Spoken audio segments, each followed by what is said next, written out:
This is Ohio Valley Big South Conference football on ESPN Plus, coming to you live from O'Brien Field on the campus of Eastern Illinois University in Charleston. It's the undefeated 5th-ranked Tennessee Tech Golden Eagles up against the Eastern Illinois Panthers. Good afternoon, everybody. Mike Brad, along with Dave Kidwell, our sideline reporter Kaylee Enru. Tennessee Tech having a dream season, 9-0, nation's longest winning streak, 14 games in a row. They're atop the OVC standings. If we list all of these statistical superlatives Tech's running up, we'd have to wait until 12:30 to kick off. For now, just know if the Golden Eagles win today, they clinch at least a tie for the conference championship. Eastern 3-6, 2-4 in the conference, lost 4 straight, including the last 2 games where they have failed on last-second field goals that would have won the game. Our players to watch brought to you by Jostens, the official recognition company of the OVC. For Tennessee Tech, the quarterback, Keikoa Vesperas. He is the trigger man for a Golden Eagle offense that leads the nation in scoring at 48 points a game. If Vesperas throws a touchdown pass today, he'll set a record for most TD passes in a season for Tennessee Tech. For Eastern, linebacker Tylen Foster, third in the conference in tackles, 8.6 a game. Had 14 last week, his second consecutive double-figure game. Foster had 11 solo stops against Tennessee Martin last week, leads the conference 12th in the country in solo tackles. Here's Dave Kidwell, our keys to the game, presented by Wilson, the official football of the OVC. For Eastern Illinois, keep chucking the pigskin. Cole LaCrue, Connor Wolf, they had a great passing day against Martin. Boy, they're going to need those numbers again because Tennessee Tech's the best against the run. No, oh no for the O-line. That means they've really got to protect the quarterbacks today, plain and simple. Keep Tech from living in the backfield. For Tennessee Tech, they got to stay focused. Eastern's lost 4 in a row. Tech's won 14 in a row. It's a long way from Tennessee to Charleston. Are the Golden Eagles going to be mentally ready or ripe for an upset? All right, Tennessee Tech won the toss and deferred. They'll kick off wearing white jerseys, white helmets, purple pants. Eastern in all black today, trimmed in blue and white. Dom LeBlanc will kick off.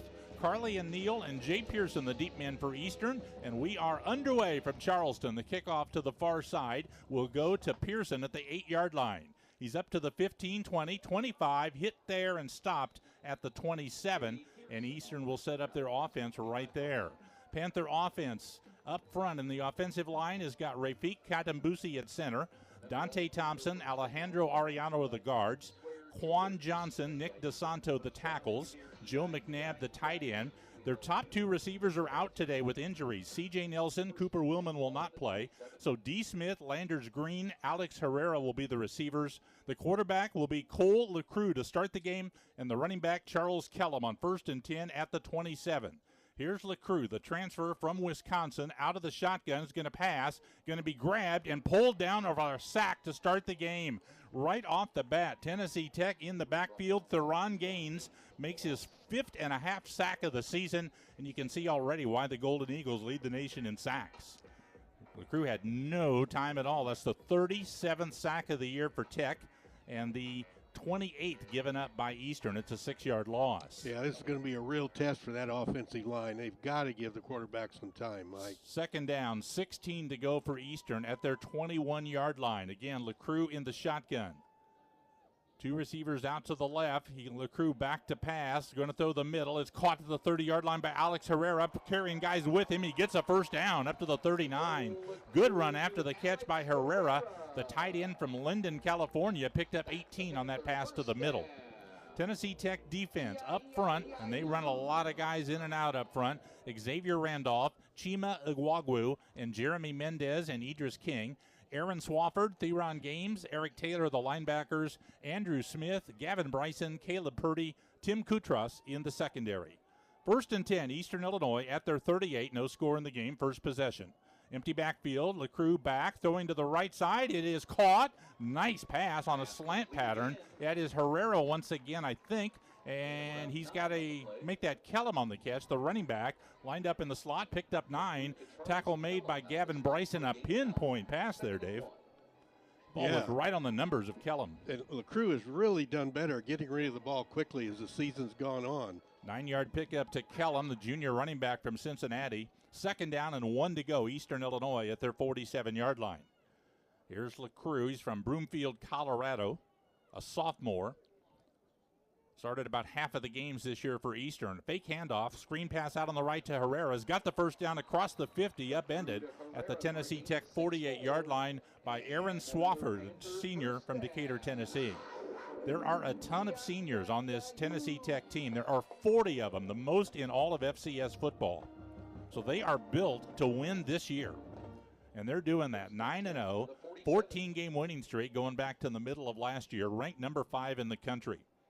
1st and 10, Eastern Illinois at the Tech 47. Here's LeCrue, fake handoff, pass to the right, another catch, this time Green on a slant pattern into the middle. Eastern has done nothing but throw the ball in these first few plays, except for the sack. Green got to the 38, picked up 9 more on first down, brought down by Gavin Bryson. So the Panthers have come out throwing in all these little slant patterns so far, Dave, and everything to the middle. Yeah, they haven't really done anything fancy yet, but LeCrue, again, as I've said, getting rid of the ball quickly. There's a little bit of space for these receivers. LeCrue has completed 56% of his passes this year, 3 touchdowns, 5 interceptions. He's moved the ball to the Tech 38, 2nd down and 1 for Eastern. Out of the shotgun, LeCrue has got Kellum on his right hip. LeCrue back, they blitz him. He throws to the middle. It's batted down by Tennessee Tech. Incomplete. Making the knockdown for Tennessee Tech is the nose tackle, Tyler Swan, a senior, transfer from Alabama State. Also played a couple of years at VMI. So incomplete pass, the first for LeCrue after he connected on 4 straight to start the game. 3rd down, 1 to go for Eastern, probably in 4-down territory at the Tech 38. Panthers converting 36% on 3rd down. Tech's defense only giving up the first down 30% of the time. They're 3rd in the country in 3rd down defense. 3rd and 1 here. LeCrue will give to Kellum in the middle. Fights forward. Got the first down with some second effort to the 36-yard line. Charles Kellum from Cincinnati, a junior, 6th in the league in rushing, averaging about 61 yards per game. Tackled there by Tyler Swan. So it's 1st and 10, Eastern Illinois at the Tennessee Tech 36. This will be the 8th play of this drive. Panthers have moved it 37 yards, almost all of that through the air. 1st and 10, 3 wide receivers out to the left. Panthers without their top 2 receivers. Cooper Willman, C.J. Nelson out with injuries today. Alex Herrera goes in motion, ends up at a tight slot on the left. Rolling out to the left, LeCrue in trouble, gets rid of it. And an almost terrific catch by Green. Went up, tried to one-hand it, and then got undercut and landed hard, and he's shaken up. Andrew Smith came up, hit him in the legs, and he fell back hard onto his back. We've got an injury timeout on the field as Green is down, and if the Panthers get another injury at wide receiver, they are really probably going to have to go to somebody that hasn't caught a pass this year. Yeah, and that's what we just talked about in the pregame, that there's just no depth there whatsoever. I think we're going to get a media timeout. We'll take a break in the first quarter. No score. Back in just a moment. This is OVC Big South Football on ESPN and the Panther Sports Network.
let's bring in the third member of our crew, our sideline reporter, Kaylee Enru.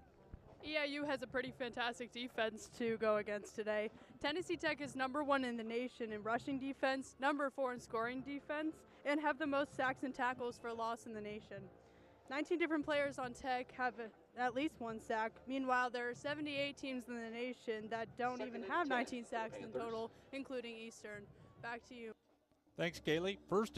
Second and 10 Panthers. Landers Green got up. He was wobbly. He walked off and went straight to the locker room. So he is certainly out for now. 2nd and 10 Eastern at the 36 of Tennessee Tech. 3 wideouts on the play. Looks like Kenny Ajose has taken the place of Green. It's a handoff to Kellum. Good hole right up the middle. Gets across the 30. Brought down at the 29. So Kellum on 2nd and 10 gains 6 straight through the middle. Tackle for Tennessee Tech made by Idris King, a sophomore defensive end from Lakeland, Florida. All right, 3rd down, 4 to go for Eastern at the Tennessee Tech 30-yard line. Panthers probably in 4-down territory, trying to get some points on this opening drive. We've got no score with 10:38 to go in the first quarter. Tennessee Tech kicked off to start the game. Eastern has moved the ball 43 yards in 9 plays, and now they've got 3rd and 4. Wide to the right, Herrera and D. Smith. Kenny Ajose wide to the left, a redshirt freshman who has not caught a pass in his career. 3rd down and 4. Here's Kellum back, or rather Cole LeCroux back, throwing it deep up the right sideline, incomplete. Intended for Herrera. Tight coverage on the far sideline by Eric Taylor, the nickelback from Murfreesboro, Tennessee. Ball overshot Herrera by a lot. It's going to be 4th and 4. Panther offense staying out there. Looks like they'll go for it. This year, Eastern is 6 of 15 on 4th down. Tech has allowed the opponents to get the first down 12 out of 21 times on 4th down tries. Eastern needs to get across the 26 to make the first down. Smith and Herrera to the right, Jose to the left. 4th and 4 at the Tennessee Tech 30. Here's LeCroux looking over the defense. Takes the snap. They blitz him again. He's back, running out to his left. He's going to stop and throw deep downfield, and it is incomplete at the 3-yard line. Intended for a Jose. Pass missed him to the inside, and Panthers made a nice drive, but give it up on downs, and Tennessee Tech will take over at their 30-yard line in a scoreless game. So they brought the blitz there, Dave, chased him out of the pocket and to his left, which was important. We've got a timeout on the field, so we'll take a break. 10:06 to go first quarter, no score. Back in a moment, it's OVC Big South Football on ESPN and the Panther Sports Network. Every day, CenterPoint Energy is hard at work ensuring the safe and reliable delivery of natural gas. From routine maintenance to the replacement of natural gas pipelines, it's what we do to keep the community safe. But it's more than just a job. It's about neighbors helping neighbors, because we're also proud members of the communities we serve. So next time you see one of our crews at work, be a good neighbor and steer clear, and we'll all come home safe and sound. Here's to our community's safe and smart energy future. Founded in 1910 in the Ohio Valley region, German American Bank has been raising the standards in banking and wealth management for over a century. We're big enough to provide the conveniences of modern banking, yet small enough to care about the people and communities we serve. Because we believe that when a community thrives, its people prosper. Strengthening our community since 1910. German American Bank. Member FDIC. In Kentucky, we're moving forward together. Our businesses are winning, and our families are thriving. Because Kentucky is a place where business is fast, but the pace of life is just right. Now, we're looking at a new Kentucky, one where good jobs and a good life are possible for everyone. Y'all interested? We don't blame you. So come explore your new Kentucky home.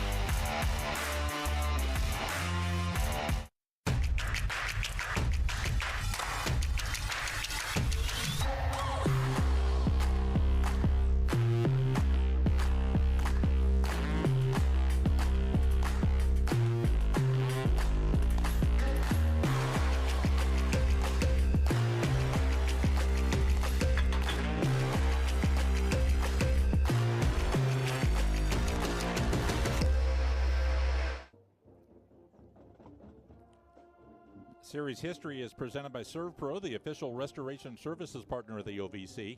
31st time these two schools have met. Eastern's got a 21-9 edge in the series, but Tech has won 2 straight. Overall, though, Panthers have won 9 of the last 12. Probably the last time they'll meet for the foreseeable future, because Tennessee Tech is going to move to the Southern Conference at the end of this school year after about 75 years in the OVC. So here's the Tech offense on the field, and their quarterback, Keikoa Vesperis, a transfer from Eastern Washington, and they run it over the left side across the 30, 35, 40, and they got the ball to the tight end, Brian Courtney, and he's got a nice gain and a first down up to across the 45, spot the ball right there. So 1st and 10, Tennessee Tech, as they pick up 15. This is a dynamic offense, averaging 48 points, 467 yards per game. Lead the nation in scoring. They're in the top 10 in the country in total yards. 1st and 10 at their 45. Got 2 receivers on each end, everybody bunched in tight. Here is Vesperis, the quarterback. Man in motion, they fake it to him. Vesperis keeps up the middle, dives forward to the 50, picked up about 5 on that play and run right through the middle. Making the tackle for Eastern, looked like linebacker Jawan Nixon. Let's put the ball down at the 49 for a gain of 4 yards. 2nd down, 6 to go for Tennessee Tech. We've got no score. 9 minutes left to go in the first quarter. Tech splits 1 receiver wide to the left. 2 of them come wide to the right. That's Steve Brown and Trey Holloway wide to the right. Here's Vesperis on 2nd down and 4 at his 49-yard line. Vesperis will fake a handoff and pass to the outside. It's caught by Maurice Sullivan, their leading receiver, right at the down marker at the 45. And I think he's got the first down. Let's make sure. Put the ball right on the 45. And it is, I think, a first down. They're taking a little bit to get him moved. Now they're moving him. 1st and 10, Tennessee Tech. Picked up 6. Vesperis averaging 65% completion percentage, almost 2,000 yards passing this year.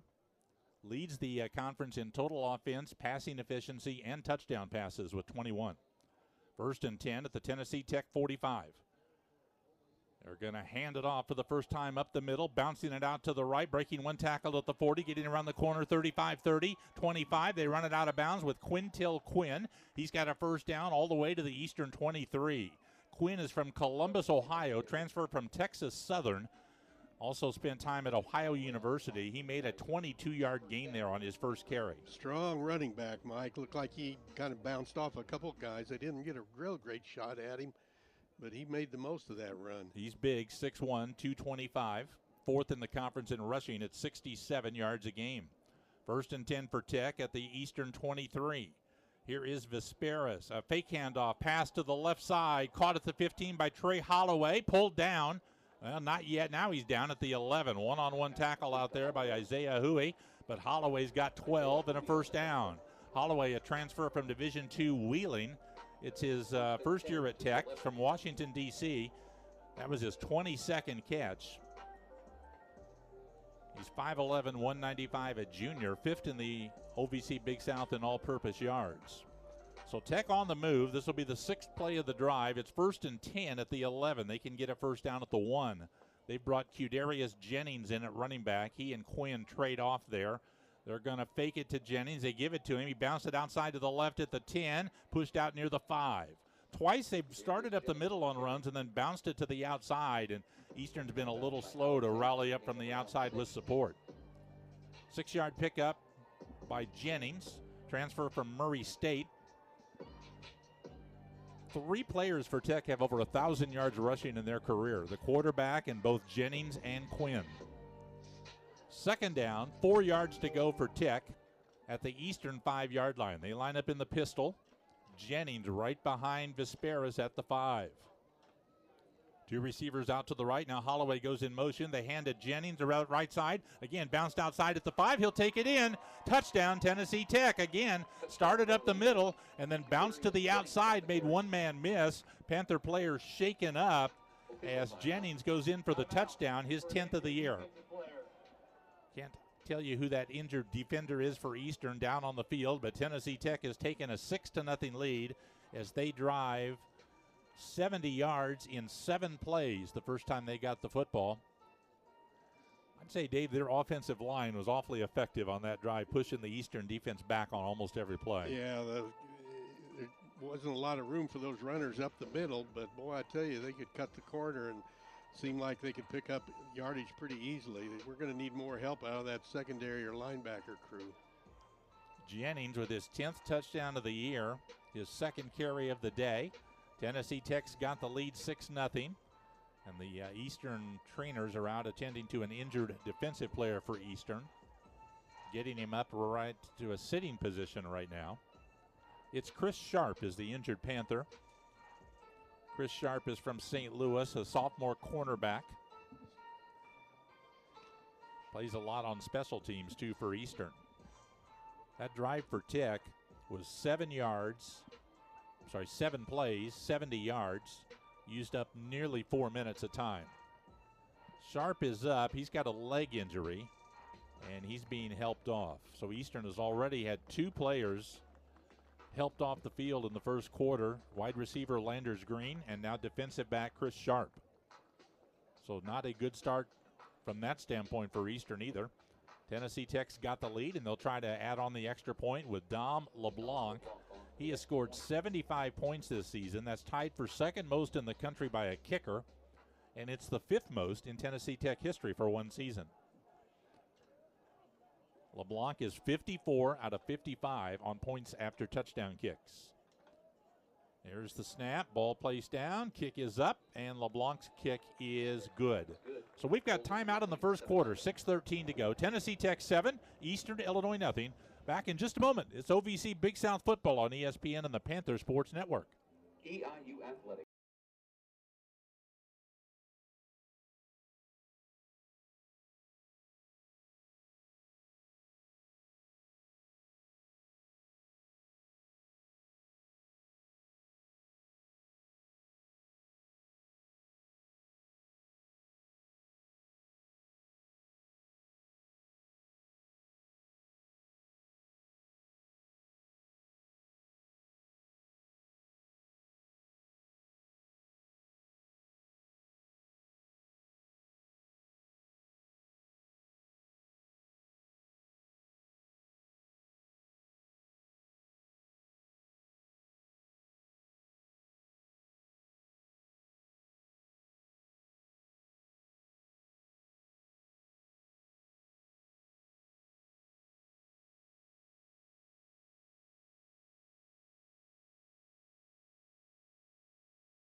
Our coaches' profiles are presented by Kentucky Tourism. Come explore your new Kentucky home. Bobby Wilder is second year as the head coach at Tennessee Tech. He's 16-5, native of Maine. He was the head coach at Old Dominion from 07 to 19, won 58% of his games there. Did really well when they were in FCS, then they moved up to BCS and didn't do so well. Got fired in 19. He was out of coaching until 2024 when Tennessee Tech hired him. Went 7-5 last year, tied for the league title, and the winning continued this year. Chris Wilkerson, fourth year at Eastern Illinois, the 2023 OVC Big South Coach of the Year, his 13th year overall as a head coach, counting his time at University of Chicago. Tennessee Tech to kick off, lead the game 7-0. 6:13 to go first quarter. Here's the kick by LeBlanc. Down the far side of the field, fair catch signaled by Jay Pearson, takes it at the 3-yard line. So Eastern will start this drive at the 25. Panthers moved it well through the air to start that last drive, but then Tennessee Tech adjusted, I think, once the Panthers got down across midfield, and it became tougher to throw the ball. Check the quarterback for the Panthers. We expect there'll be some switching back and forth today. I think it's still Cole LaCrue at quarterback. He went 4 for 8 for 41 yards on that first drive. LaCrue last week had his best game of the season, 14 of 18 against UT Martin, a career-high 140 yards passing and 2 touchdowns. First and 10 Panthers at their 25. 3 receivers to the left, 1 to the right. LaCrue looks to pass, screen pass. Caught on the left. This is Jakari Fleming. Hit at the 25, trying to fight forward. Got 2 to the 27. So Tech really reacted quickly to that screen pass to Fleming. That's the first time he's touched the ball since October the 4th. He missed 3 games with an injury, an elbow injury, and then played last week but did not have any touches. Jalen Shepard, the nickelback from Hogansville, Georgia, brought him down. 2-yard pickup. Second down and 8 to go for Eastern Illinois at their 27. D. Smith, Alex Herrera wide to the right. Kenny Ajose splits out on the left. Second down and 8. Here's LaCrue. Hands on a draw play to Fleming through the middle for 3 up to the 30. Coming up from cornerback very quickly to make that tackle, Andrew Smith, a transfer from Alcorn State. He leads the conference in interceptions with 3, and he's returned 2 of them this year for touchdowns. Ball's at the 29. Tech, by the way, 4 defensive touchdowns this year. That's tied for the most in the country, so more than the offense able to score for the Golden Eagles.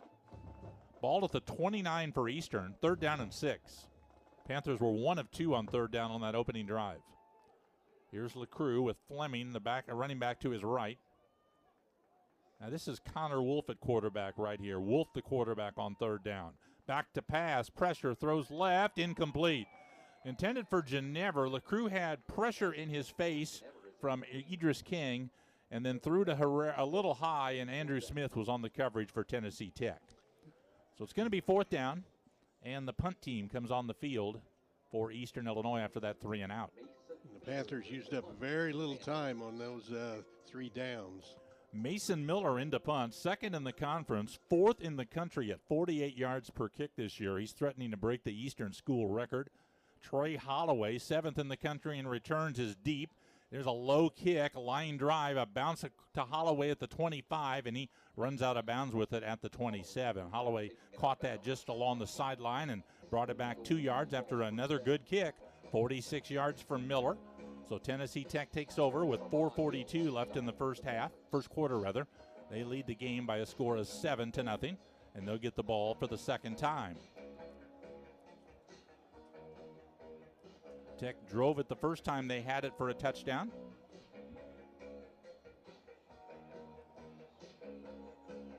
And now they're back on the field with their offense. Offensive line, Drew Wilder, the center, son of the coach. TJ Holmberg, Alex Delk at guard. Christian Thomas and Logan Weedman are the tackles on that line that did such a good job on the first drive. 1st and 10, they're going to run quarterback draw. Vesperas breaking outside to the 30. And runs out at the 31. I think that was an RPO where he was reading a defender and was going to throw the ball if the Panthers did not cover the defender. They laid back, and so he kept it and made 4 yards on the run. Vesperas is a very good runner, has over 1,000 yards in his career, has almost 400 yards this year. 2nd down, 6 to go, Tennessee Tech at their 31. Pistol set in the backfield. They're going to fake a handoff. Vesperas going to throw to the right side. It's caught at the 40 by Maurice Sullivan. He's got a first down. Sullivan just made his 34th catch of the year. He's in the top 10 in the conference. We've got a penalty flag. Hold on. Maybe coming back. An eligible player downfield. Offense number 54. It's a 5-yard penalty. Still 2nd down. Left tackle Christian Thomas called for being downfield illegally, so a 5-yard penalty. We'll move the ball back to the 26 and wipe out that catch.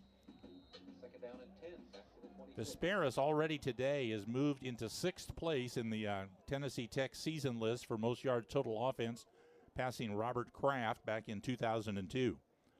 2nd down and 10 for Tech. Vesperas back to pass. A lot of time over the middle. Caught by Aiden Littles at the 32. He's taken down at the 34. He checked it down for an 8-yard gain to the 3rd-string running back, Littles, who's from Sevierville, Tennessee.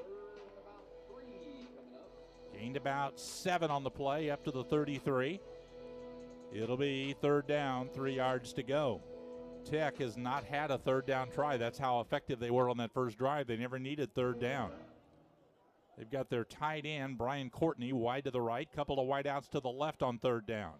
Vesperis drops back, throwing to the right, caught by Littles, turns up and gets the first down, tiptoes the sideline, stepped out around the 40. Ran a little crossing route on the right side. Littles breaking to the outside, made the catch for a gain of about 7, and a Tennessee Tech first down. 7-0. Tech has got the lead, just under 3 minutes to go in the first quarter.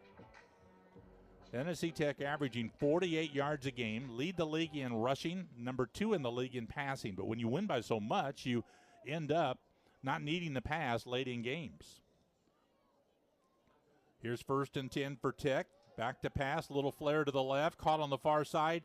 They chase him down at the 40 and push him out at the 42. Making that catch for Tennessee Tech was Obisani, backup running back from Aurora, Colorado. Same part of the country that Eastern's quarterback, Cole Broomfield, is from, right around Denver. 3-yard pickup to Soni. It'll be 2nd down and 7 for Tennessee Tech. Again, they bunch the receivers in tight on both sides. 2 receivers, everybody in tight.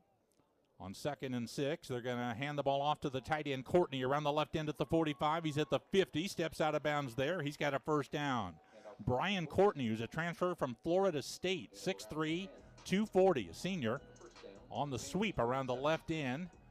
Picked up about 10, 1st and 10, Tennessee Tech. Seems like everything, Mike, that they're doing is on the edge. They haven't tried much up the middle at all, whether it's a run or a pass.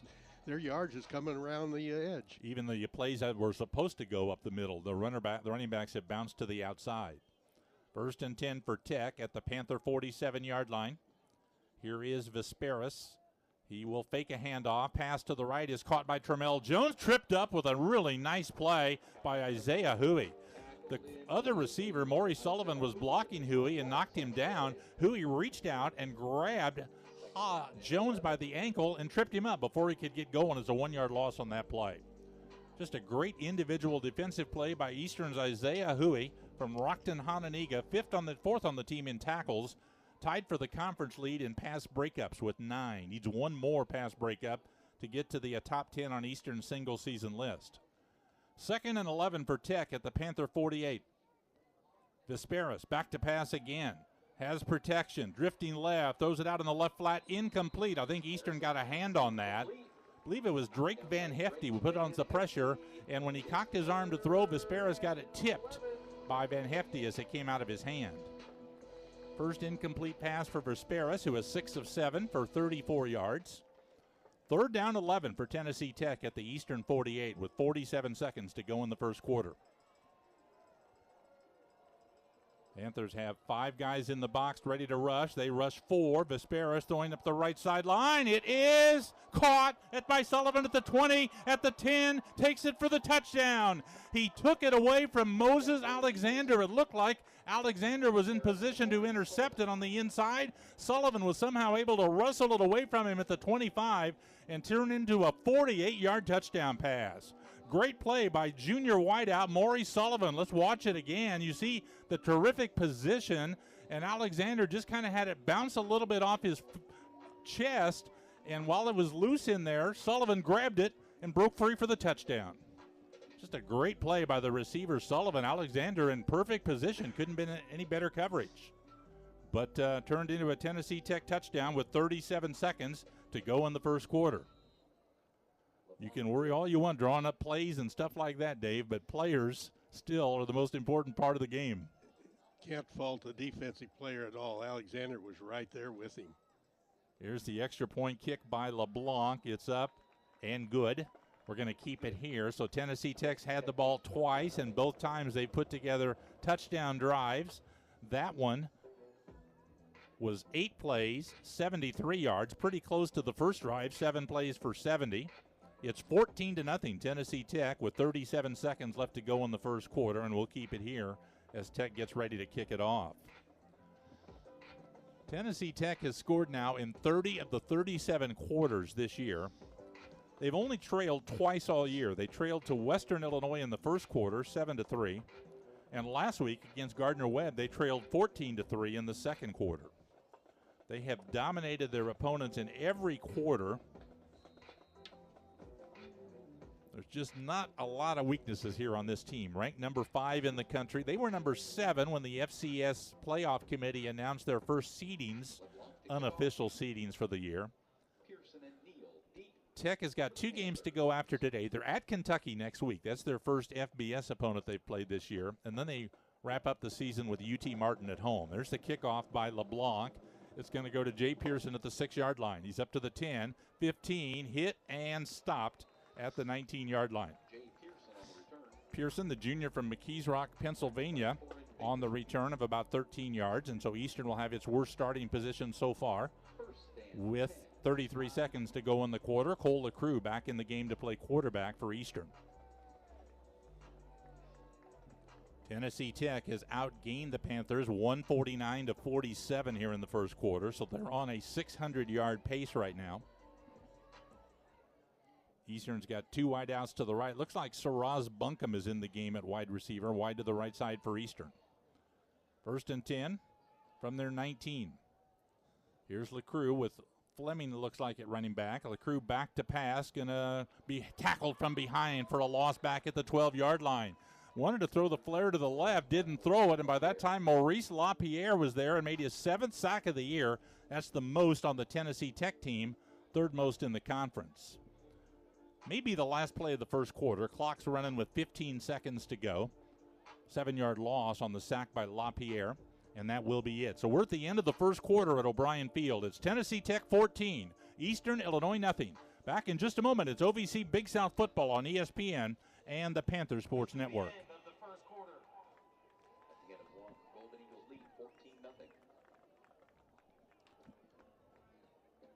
3-minute break here.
to start the second quarter. Eastern's got the ball at their 12-yard line. Second down, 17 yards to go.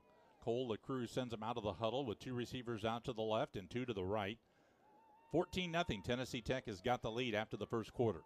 Jay Pearson's in the game at running back. Here's LaCruz handing off to Jakari Fleming coming around the right end on a sweep at the 15. Turns up to the 20. Picked up 8 yards on the play. Fleming lined up at a slot receiver on the left, went in motion and took the handoff in front of the quarterback and picked up about 8 yards on that run. So we got about half of what they need. Ball's at the 20-yard line. Third down, 9 to go. These third and longs, though, Dave, awfully tough against a team that rushes the passer like Tech does. Yeah, you don't have many options because they figure you're going to throw the ball, so they're pretty much prepared. This is a well-coached team. Wide to the right, Jill McNabb and Carly O'Neill. Wide to the left, Dee Smith and Alex Herrera. Third down, 9. Panthers need to get to nearly the 30 to make a first down. LaCruz will run it with Kellum up the middle. Sidestepped a man at the 20, got to the 25. Now they're pushed in the pile, past the 30. Still pushing at the 35. Still pushing the pile. Across the 40, still pushing. They push the pile for at least 15 yards there, all the way to the 44. I'm not sure I've ever seen one quite that far. I'll give the Panthers credit. That offensive line wasn't going to quit, neither was Kellum. There was a lot of pushing and at least one pulling in that. I'm not so sure it's not legal, I don't think. But once that kind of a pile gets started, I'm not sure what you call. I don't think the officials could figure it out either. They couldn't see what was going on in there. 24-yard gain by Kellum. First and 10 Eastern at their 44-yard line. Out of the shotgun, LaCruz back to pass, looks right, now rolls out to his left. There's penalty flags down. LaCruz rolling to the far sideline, turns upfield and got tackled at the 45 for a 1-yard gain. And let's check these flags thrown back at the offensive line by an umpire and a referee. Personal foul, shot block, offense number 54 and number 58. It's a 15-yard penalty, still first down. DeSanto and Thompson got called for the chop block, which is the first penalty against Eastern, a 15-yard penalty. So that is really hard to make up against Tennessee Tech. Puts the ball way back at the 29-yard line and makes it first down and 25 yards to go. Eastern trying to end a 4-game losing streak. They've had kind of heartbreaking losses 2 weeks in a row, where both weeks they had a field goal try at the end that could have won the game and had the first one blocked, and then last week missed it and went on to lose in overtime. All right, first and 25 now for Eastern from their 29. Here is LaCruz, takes the snap from Kadambusi, is a quarterback run to the left, cuts up at the 30. He's at the 35 for a gain of 6 yards. And now they're going to have another big pile, and now they're pushing it again. This looks like 1910s football when they do that. See where they spot LaCruz. Going to give him the 37, so he picked up 8. And again, 3 or 4 yards of that was pushing at the end of the run. Feel like Bronco Nagurski out there. It's kind of what it looks like. I don't think anybody even knows who he is anymore. Ball's at the 38, so LaCruz got 9 yards. It'll be second down, 16 yards to go. 14-0. Tennessee Tech leads the game. We are early in the second quarter. Dee Smith is wide to the left. Carly and Neal wide to the right. Alex Ginevra in the slot to the right. Here's LaCruz on second and long. Sends Kellum in motion. LaCruz backs. Going to throw the flare pass. Incomplete for Kellum. Threw it low. Kellum could not get to it as it bounced to him. It'll be third down and long. LaCruz 4 for 9 passing, 41 yards. And he's rushed the ball for -5 because he's been sacked a couple of times. So here, let's see what Eastern coordinator Kyle Derrickson dials up here on third down, 16 from his 38-yard line. We'll have Panther basketball Tuesday night. They're at Notre Dame Tuesday night, 7 o'clock tip-off. We'll be on the radio at 6:45 Tuesday night. Third down, long yardage for Eastern. Here's LaCruz back. Tech rushing 6. LaCruz throws the middle, caught by Dee Smith, but he's brought down. It's actually slipped and went down at the 43. Smith tried to turn upfield and run with it, and his feet went out from under him. So not able to get to the first down. He would have had to make a couple of guys miss to get there. Gain of 6 brings up 4th and 11. And Mason Miller back in the punt, the transfer from Marian University. Senior from Avon, Indiana. Trey Holloway back to return, averaging 16 yards per return this year. Brett Galletti's snap is a good one. Pressure on. Kick is away by Miller. Holloway takes it at his 19, starts right, gets at the 20, and runs out of bounds around the 25-yard line. So Miller gets a 40 or 38-yard punt that time. We've got timeout, early second quarter. 14-0. Tennessee Tech leads the game. Back in a moment, it's OVC Big South Football on ESPN and the Panther Sports Network. Every day, CenterPoint Energy is hard at work ensuring the safe and reliable delivery of natural gas. From routine maintenance to the replacement of natural gas pipelines, it's what we do to keep the community safe. But it's more than just a job. It's about neighbors helping neighbors, because we're also proud members of the communities we serve. So next time you see one of our crews at work, be a good neighbor and steer clear, and we'll all come home safe and sound. Here's to our community's safe and smart energy future. Founded in 1910 in the Ohio Valley region, German American Bank has been raising the standards in banking and wealth management for over a century. We're big enough to provide the conveniences of modern banking, yet small enough to care about the people and communities we serve. Because we believe that when a community thrives, its people prosper. Strengthening our community since 1910. German American Bank. Member FDIC.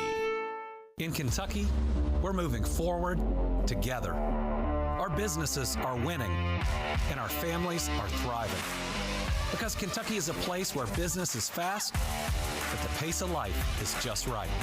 Now, we're looking at a new Kentucky, one where good jobs and a good life are possible for everyone. Y'all interested? We don't blame you. So come explore your new Kentucky home.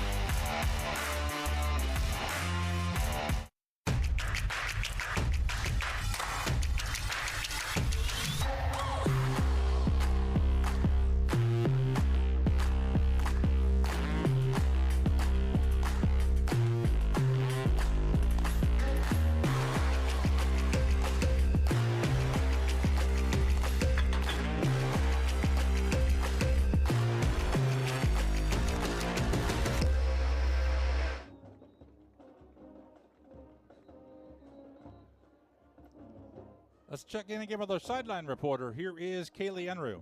Tennessee Tech is ranked 5th in this week's FCS national poll, which means this is the highest its program has ever been ranked. Tech is the second top 5 FCS nationally ranked team that Eastern will play this season after losing earlier this season to number 4 Illinois State. The Panthers are 5-23 all-time against FCS top 5 ranked teams. Eastern's last win over a top 5 team was in 2016 against Illinois State. Back to you, Mike. Thanks, Kaylee. 1st and 10, Tennessee Tech at their 25-yard line. Vesperas back to pass, looking deep, dancing in the pocket, now fires it deep. You got a man wide open, Sullivan at the 30. He'll break away, and he dropped it. Oh, my, that was going to be a touchdown. I thought he even ran with it for a step or two, and somehow that sure 80-yard touchdown got away from Maury Sullivan. Not much got away. It's the same guy that made the great catch on the previous touchdown, and this time, all by himself, bobbled it a little bit and lost it. It'll be 2nd and 10. Sullivan goes wide to the right. They bring 3 wide receivers out to the left side. Here's Vesperas. He is from Eatonville, Washington. He's going to throw it in the left flat. It's caught out here on the near side up to the 30 to the 31 is Torrin Baker. 5th running back already used by Tennessee Tech. Baker picked up 6 on that flare pass out in the left flat. He's from Hendersonville, Tennessee, a senior. He's been at Tech his entire career, playing his 38th game for the Golden Eagles today. All right, 3rd down and 4. Eastern defense trying to find a way to get off the field and get a stop. They've not been able to do that. This is the 3rd drive by Tennessee Tech. At their 31, they've got 2 receivers each way. Here's Vesperas on 3rd down and 4. Drops back, EIU rushing 4. Vesperas rolling out to the right side, under pressure, has to throw it away, incomplete. Good job by Eastern that time. They covered pretty well, put some pressure on. Jordan Stewart was the guy that was chasing Vesperas to the far side, and he had to throw it away. So the punter has to come on the field for Tennessee Tech. It's Spencer Ashby. He's only punted 20 times all year. That's 2.2 per game. Now, normally, Cooper Willman is Eastern's punt returner, but he's out. So Carly and Neal, a true freshman who's never returned one in his career, is back to return this one. and he has to look into the sun on his first return. Here's Ashby, last in the league at 37 yards per kick, takes the snap, gets a low kick away to the far side. It's going to land near the sideline and roll out of bounds. No chance for Neal to get it as it rolled out somewhere around the eastern 28-yard line. We've got a timeout with 10:24 to go in the first half. 14-0. Tennessee Tech leads Eastern Illinois. Back in a moment, it's OVC Big South Football on ESPN and the Panther Sports Network. Panther fans, your EI.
Tennessee Tech's got the longest win streak in the country right now at 14 in a row. That's the longest in FCS. How does it compare to other divisions? Well, Ohio State, 12 in a row, the most in FBS.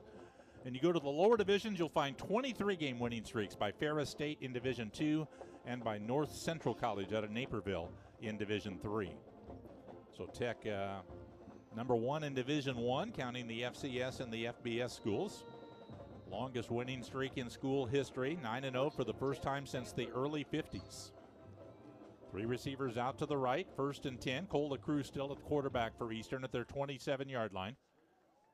Out of the shotgun, LaCruz back, fakes a quick pass. He's going to run at the 25, gets around a man at the 30, at the 35, gets out of bounds at the 40.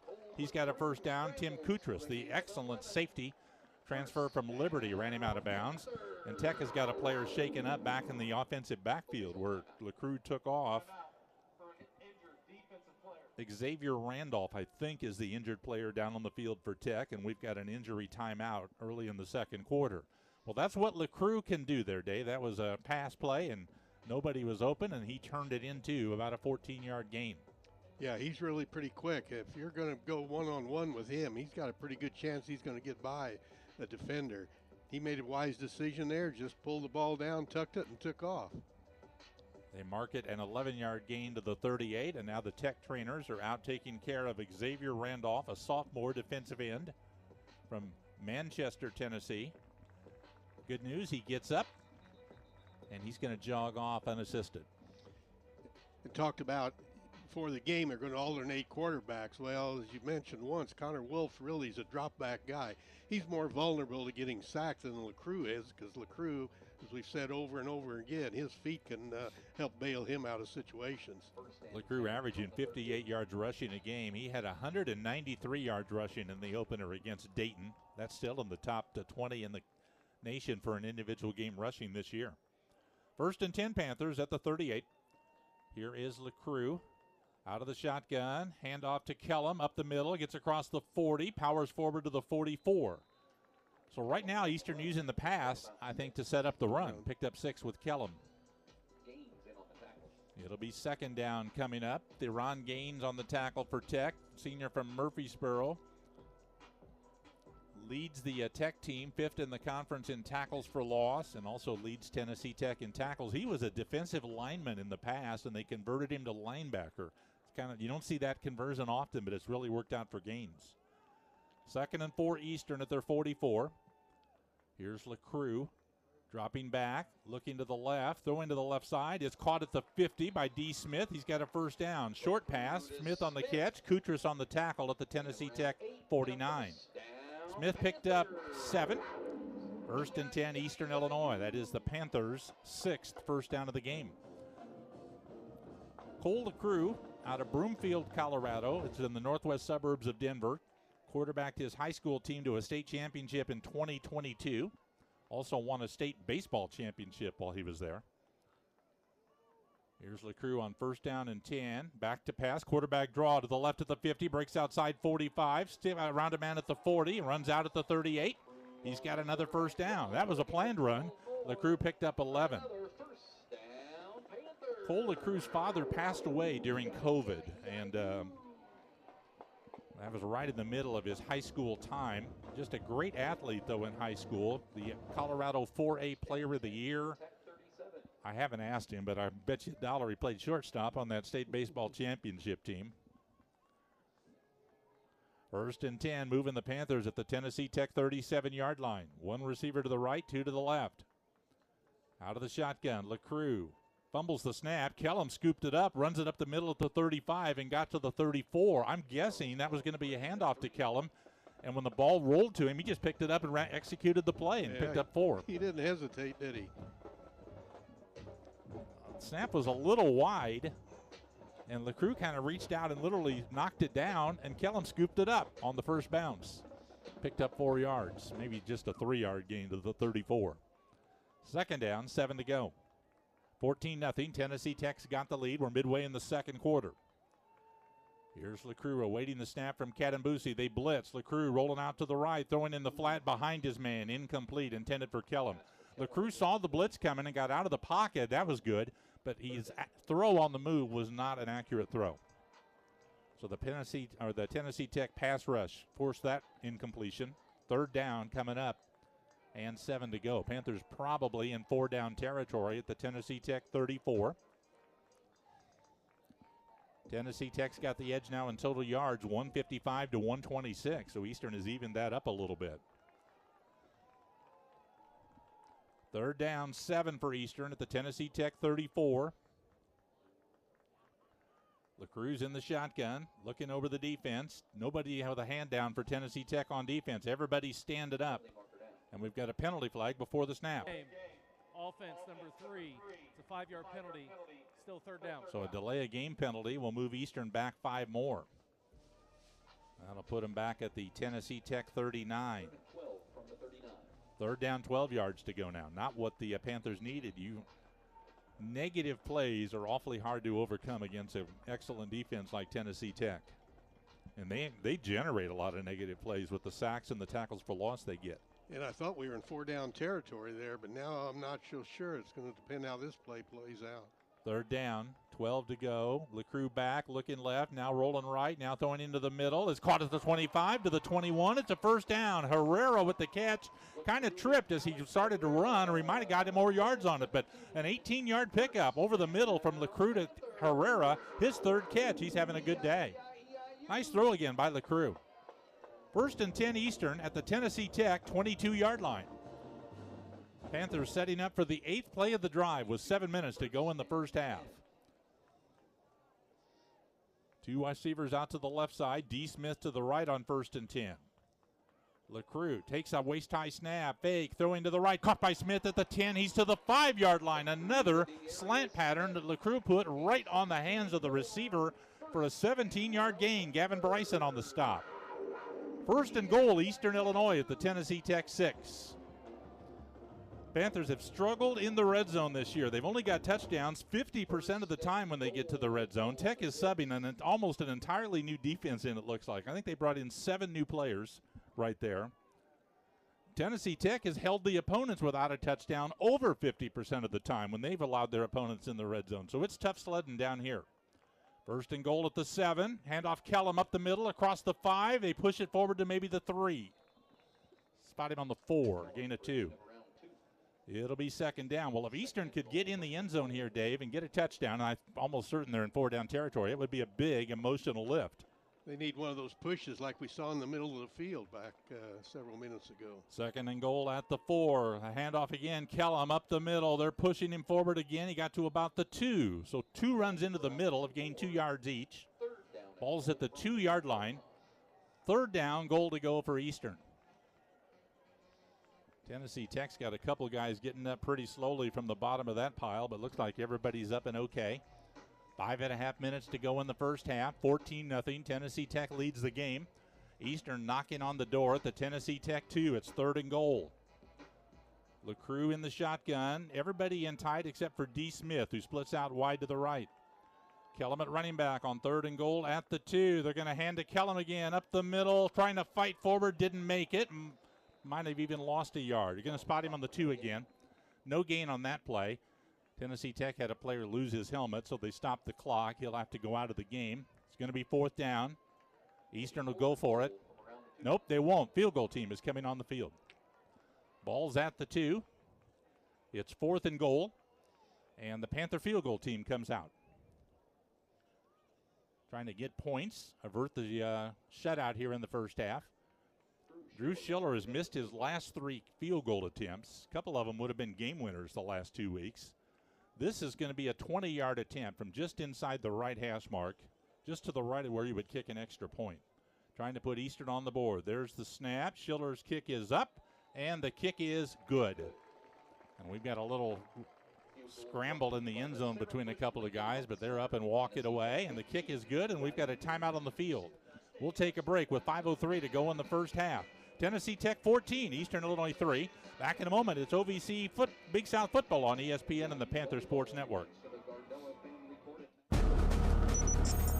When you're the leader in disaster cleanup and restoration, how do you make like it never even happened happen? Fire it up, Randy!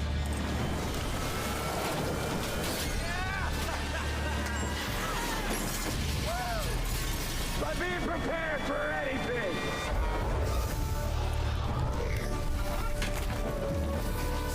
Whatever comes your way, there's a pro for that. Serve Pro, like it never even happened. The 1-1. It's the excitement of the crowd, the crack of a bat, the sound of your own heartbeat, the roar of the engines. The spirit of competition runs deep here, from the dirt track to the cheap seats. Whether you're screaming from the stands or taking your place in the limelight, Southern Illinois is your ticket to all the action. In sports venues and recreational facilities for whatever your obsession is. Come to cheer, come to challenge yourself, but discover so much more when you visit SI. Every day, CenterPoint Energy is hard at work ensuring the safe and reliable delivery of natural gas. From routine maintenance to the replacement of natural gas pipelines, it's what we do to keep the community safe. But it's more than just a job. It's about neighbors helping neighbors, because we're also proud members of the communities we serve. So next time you see one of our crews at work, be a good neighbor and steer clear, and we'll all come home safe and sound. Here's to our community's safe and smart energy future. What's it like to be a student athlete in the OVC? We rise to challenges and challenge others to rise with us. We show respect. We lead by example. In the OVC, we become champions on and off the field. That's OVC Sports, and you've got to OVC it.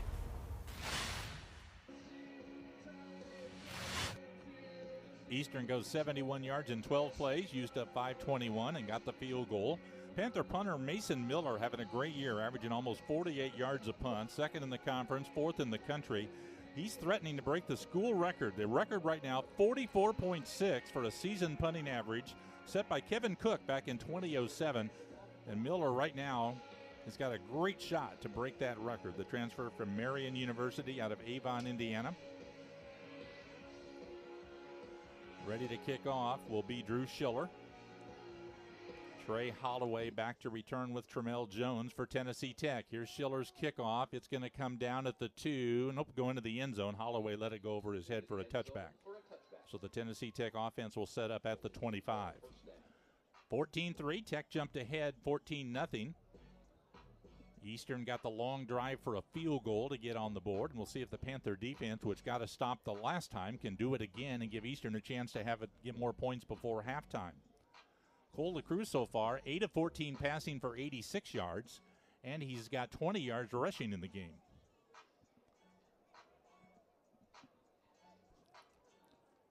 So Keikoa Vespera sets up the offense for Tech on 1st and 10. It looks like Qdarius Jennings is the running back.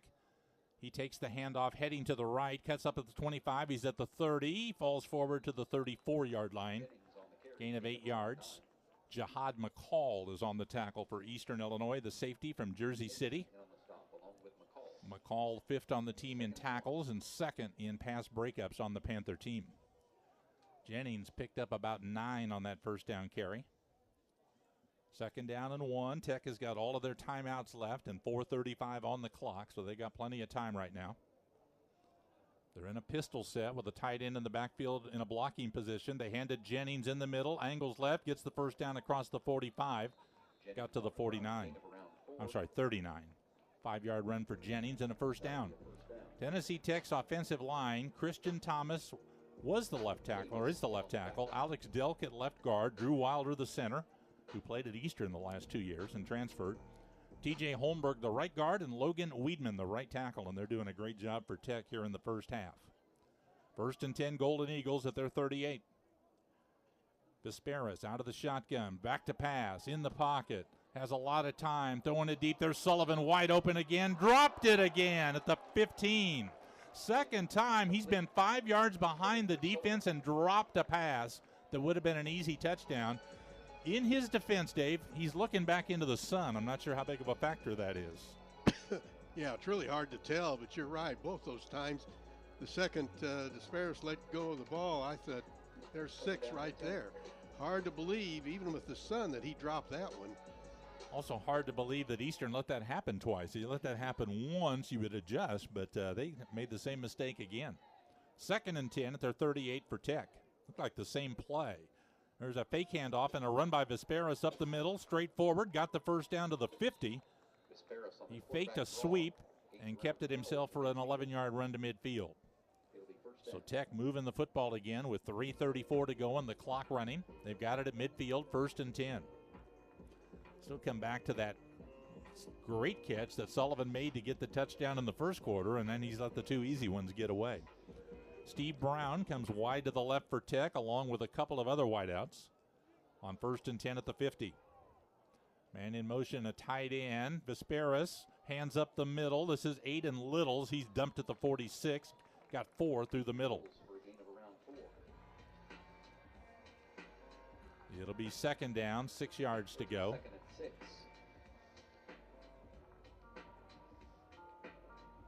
Dylan Conway on the tackle. Dylan is the son of former Panther offensive lineman Dwayne Conway, who played with Chris Wilkerson in the 1990s when Chris was a defensive lineman at Eastern.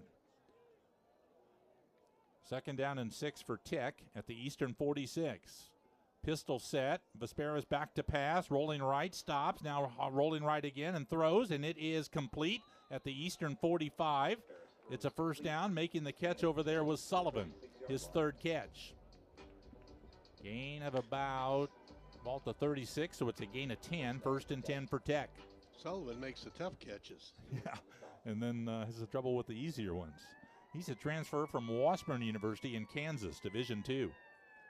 1st and 10, clock's moving, 2:10 to go in the first half. Here's Vesperas throwing to the right, caught by the tight end over there, and he's dumped Brian Courtney at the 34, and that'll bring us to the 2-minute timeout. So we're going to take a break in the second quarter. It's 14-3. Tennessee Tech leads Eastern Illinois. Back in a moment, it's OVC Big South Football on ESPN and the Panther Sports Network.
That touchdown pass that Vesperis threw back in the first quarter was his 22nd this season. That sets a school record for Tennessee Tech for touchdown passes in a season, breaking the previous record set by Bailey Fisher in 2019. Tennessee Tech has the ball at the Panther 35, 2nd and 9 with 2 minutes to go in the first half. Tech has got all 3 timeouts remaining, so does Eastern. All right, Vesperis has got 1 wide out to the right, 2 to the left, but they're all bunched in pretty tight here. Quinn, the running back, I think, on 2nd and 9. Back to pass, Vesperis has good protection, going to run up the middle. He's at the 30, slides down there, short of the first down. It'll be 3rd down coming up, and the clock's going to run. Tech will get lined up without a huddle. They mark him all the way back at the 31 where he started that slide. So he picked up 4. 3rd down and 5. Tech is 2 of 3 on 3rd down conversions in the first half. Eastern subbing in 2 new guys in the defensive line. 3 receivers out to the left, Sullivan wide to the right. 3rd down and 5 for Tech at the 31. Here's Vesperis, back to pass, gonna throw to the middle, caught by the tight end for a first down. It's Courtney, got down to the 18-yard line. Brian Courtney lined up in the slot to the left, went down and stopped and made the catch. Gonna mark him at the 18. It's a 13-yard gain. So the Golden Eagles convert. Clock's moving with 1:10 to go in the first half. They have 2 receivers each way on 1st and 10.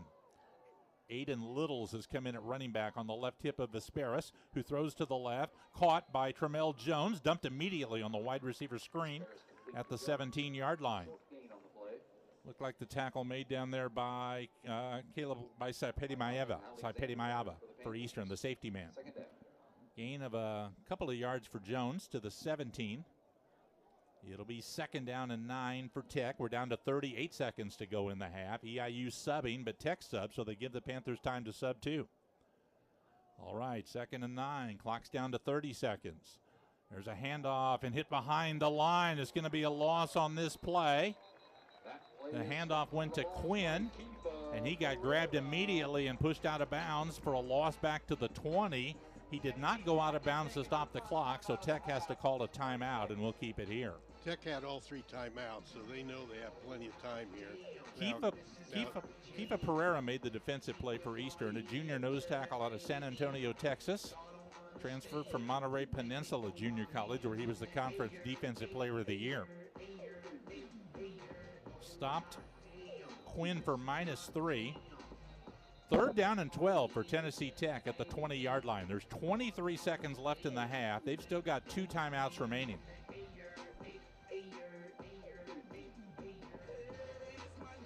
Right now for Eastern, if they could hold them to a field goal here, that would be a win by the defense at the end of the half. Holloway wide to the right with Courtney. And then Sullivan and Jones wide to the left for Tech. Running back in the game is Jennings. 3rd down, 12 to go at the Panther 20. Vesperis drops back to pass, looking in the middle, steps up, he's going to run. They bring him down at the 16, short of the first down. Trayvon Piggy made the stop. Clock stops at 14 seconds. Bobby Wilder standing right next to the official over there. I'm thinking now they start the clock again. Apparently he's going to run it down here and call the timeout with just a couple of seconds to go. There's the timeout with 4 seconds to go. So Tech takes their 2nd timeout. We'll keep it here with the ball at the 16-yard line. It'll be 4th down, 8 yards to go. And probably the field goal team coming on for Tech to try to tack on 3 more on the last play of the first half. Stay tuned at halftime. We'll summarize the first half, have OVC Big South news and notes and scores of other games, halftime stats.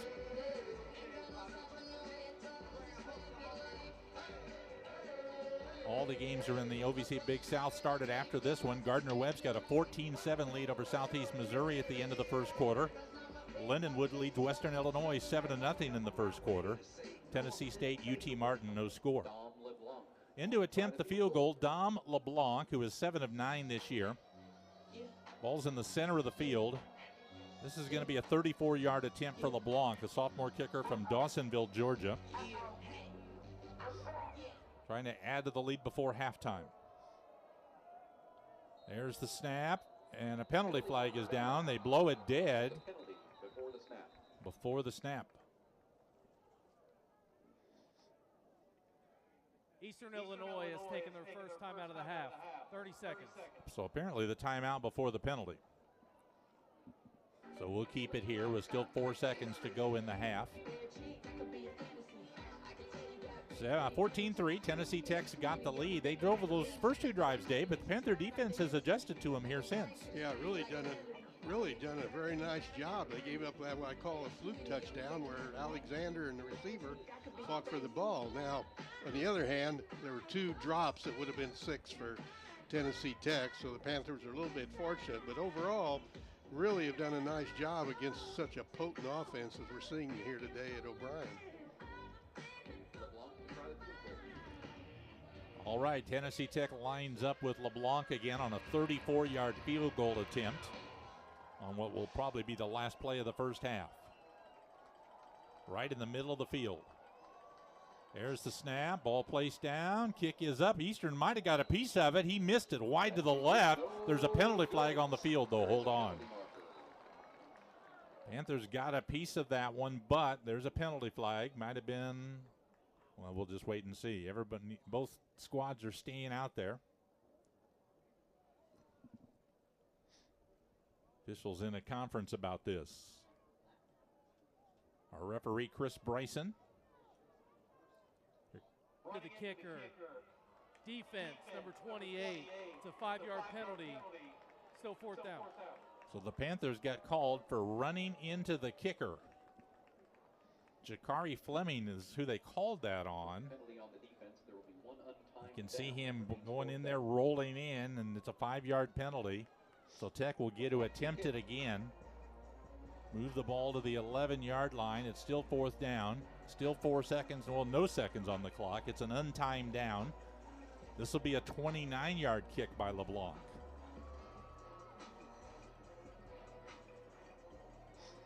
Hayden Rigsby will be the snapper. Cole Thompson the holder for Tennessee Tech.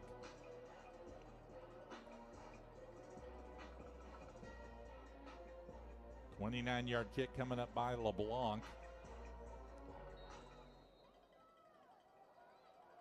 If he makes this one, he'll move into 4th place in points scored in a season in Tennessee Tech history.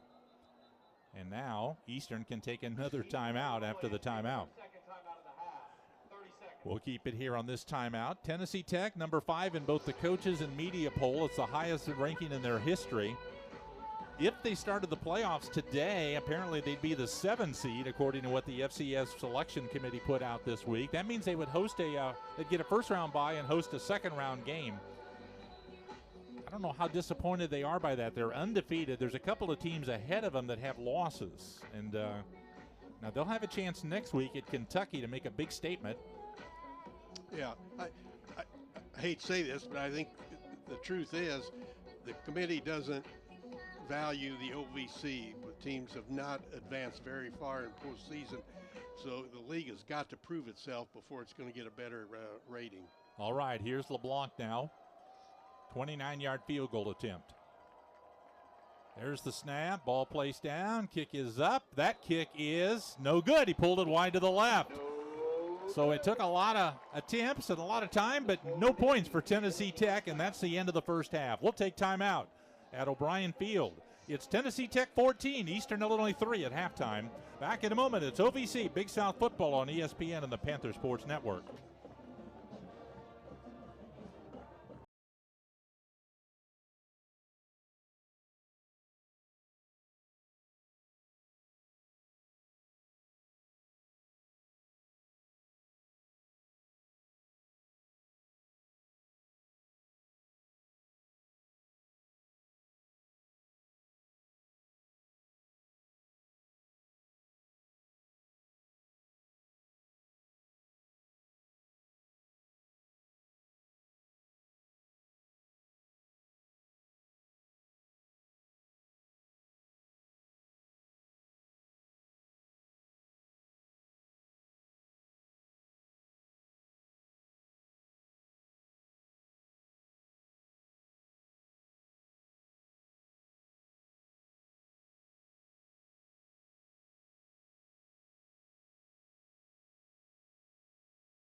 Mike Brad, along with Dave Kidwell, our sideline reporter Kaylee Enru, back at O'Brien Field, where Tennessee Tech leads Eastern Illinois at halftime 14-3.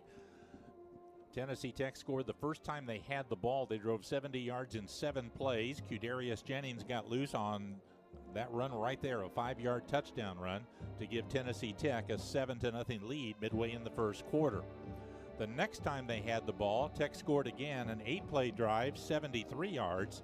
It was a 48-yard pass, a tremendous catch. Maury Sullivan taking it away from defender Moses Alexander. 48-yard touchdown for Tech. And the Golden Eagles had a 14-0 lead at the end of the first quarter, and it looked like it would be a runaway. But Eastern defense got tougher in the second quarter. Panthers started to move the ball, got down to the goal line. Had first and goal at the 6, could not punch it in. But Drew Schiller kicked a 20-yard field goal with 5 minutes left to go in the first half. And that's how we got to halftime. Tech missed a field goal on their last play of the first half. So the halftime score is Tennessee Tech 14, Eastern Illinois 3. We'll take a timeout. We'll come back and take a look at OVC Big South news and notes, plus other scores. Back in a moment, it's OVC Big South football on ESPN and the Panther Sports Network. Next, we welcome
Panther Marching Band. Tennessee Tech 14, Eastern Illinois 3 at halftime. Time to take a look at this week's OVC Big South news and notes. Tennessee Tech 9-0 for the first time since 1952. We've talked about them. If they win, they clinch a share of the league title today. If they win and UT Martin loses, they clinch the league title and disputed possession of first place. Charleston Southern has won 3 games in a row, their longest winning streak since 2019. Their quarterback, Zoltan Osborne, has been the player of the week in the conference on offense 2 of the last 3 weeks. And UT Martin quarterback Jace Bauer, 3rd in the country in completion percentage at 72.5%. Had a good week last week here at O'Brien Field, completing 22 of 29 against the Panthers. Scores around the conference today. UT Martin has got the lead right now, 7-0 over Tennessee State late in the first quarter. If the Skyhawks win, they keep their conference championship hopes alive, at least a co-title. Lindenwood leads Western Illinois 14-0 late in the first quarter. And Gardner-Webb's got a 14-10 lead over Southeast Missouri in the second quarter. We'll take a break at halftime, come back and look at statistics with Tennessee Tech in front, 14-3 over Eastern Illinois. Back to Charleston in a moment. It's OVC Big South Football on ESPN and the Panther Sports Network.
Tennessee Tech 14, Eastern Illinois 3 at halftime.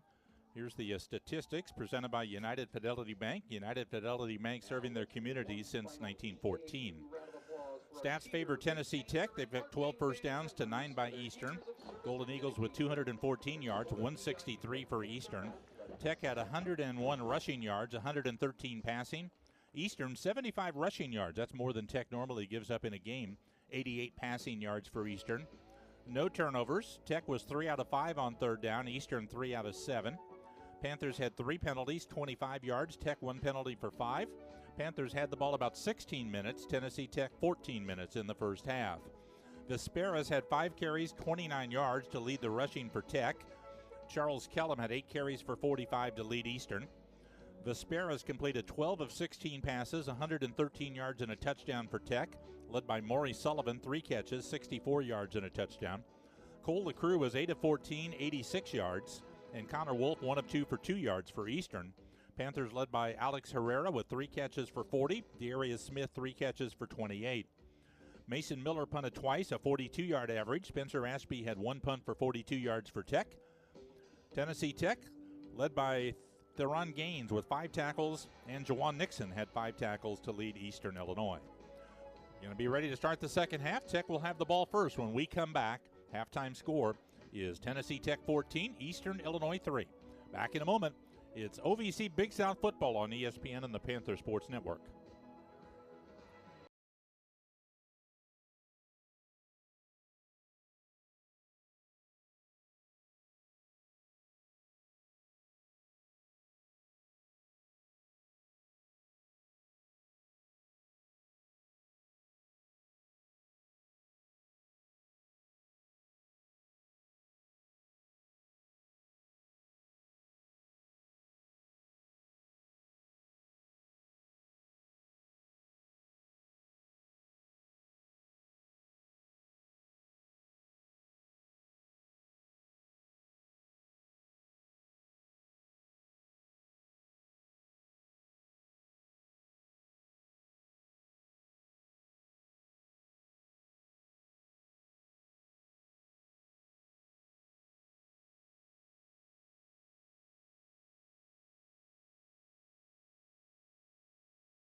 14-3, Tennessee Tech's got the lead at halftime.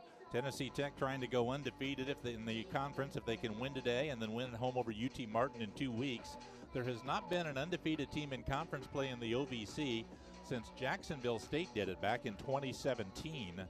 There were a lot of undefeated teams in the 2000 teens. Eastern did it in 2013. Jacksonville State did it 4 years in a row from 2014 to 2017, but none since then.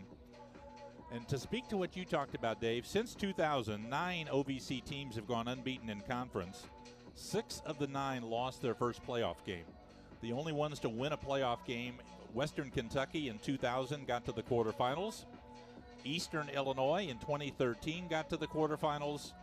And in 2015, Jacksonville State got all the way to the championship game and lost. Taking a look at that last field goal, Eastern may have tipped that one. I'm not sure. It hooked to the left. But that speaks to what you talked about. Yeah, the league's going to have to advance deep into the playoffs, at least, win one, maybe a couple games. And right now, the committee just looks at the past lack of success, and that's why we're not ranked as high as some other leagues. So, however, looking at Tennessee Tech today, Eastern's done a pretty good job, but I would say I'd be very surprised if Tech doesn't win at least one postseason game, if not 2, because they're pretty potent on offense, and I tell you, it's tough to move it on defense, so they've got the whole package. They should be built to win in the playoffs. They don't depend too much on the pass, but they can pass it, they can run it, they've got a good defense, their special teams are solid, they're a very experienced team with those 40 seniors. Those are all pieces that should help them in a postseason. And as you mentioned, right now, they would get a bye, then they get to host a first game, and they'd like to do that down in Tennessee where you think the weather might be halfway decent, rather than send them out to Montana where they're going to freeze their fannies. All right, Tennessee Tech will receive the kickoff, and they'll defend the south goal to our right. So Eastern, what wins Eastern will have at their back in the third. It's more of a crosswind than aiding one of the two teams. Drew Schiller to kick off, 14-3, Tennessee Tech lead time. Eastern outscored them 3-0 in the second quarter. All right, Schiller with Holloway and Jones deep. Schiller on the approach, sends a kick up the far hash mark. Holloway will run to his right, take it at the 3. He's up across the 15, at the 20, at the 25, runs into black shirts there. Tackled at the 28. Making the tackle for Eastern Illinois. On that kickoff coverage team was Bruce Mitchell, a sophomore from Little Rock, Arkansas, transfer from Mississippi Valley State. Pretty good position, though, for Tennessee Tech. They'll start at their 29. 1st and 10.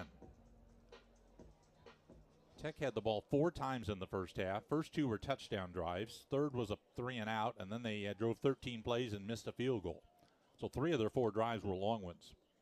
1st and 10, Vesperis will hand off into the middle. Trying to dance out to the right is Quinn. He's at the 30 and ridden out of bounds there by Alexander and by Mayava out of the Eastern secondary. So Quintel Quinn got the handoff and picked up 3 to the 31. 2nd down 7 coming up for Tennessee Tech. They send 2 receivers out to the left, 2 to the right.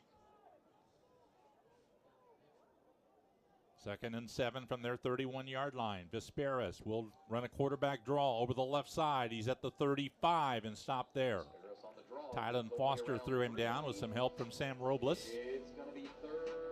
And they got a 3rd down play right off the bat. The ball's at the 34. 3rd down, 5 yards to go.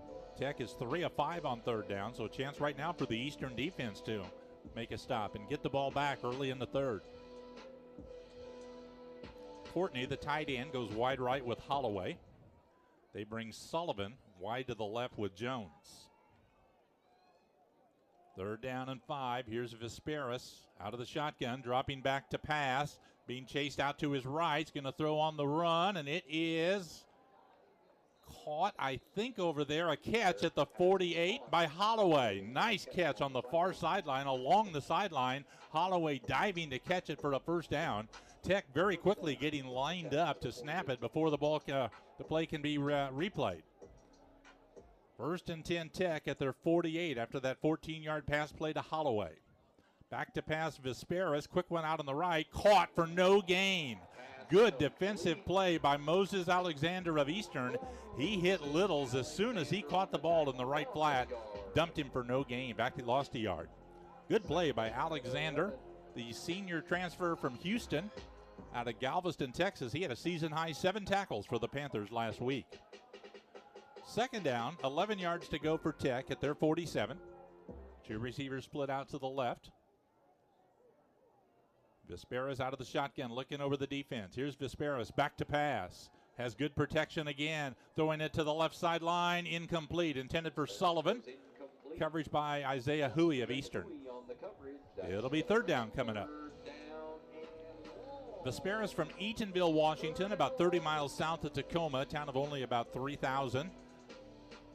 Spent 4 years at Eastern Washington. He was honorable mention all-conference in the Big Sky 2 years ago, and then last year led the nation in completion percentage as he started for Eastern Washington the past couple of years. Third down 11 for Tennessee Tech at their 47. Here's Vesperas in the shotgun again with 2 wideouts each way. Panthers blitz. Vesperas is back. He's hit, and he's going to be pulled down. A sack. Panthers got him. Making the sack for EIU was Tylen Foster. No, Jawan Nixon. Nixon on the sack. So the Panther defense gets off of the field with their first sack of the day. They brought the blitz at a good time there, Dave. Well, I'll say you could almost predict it.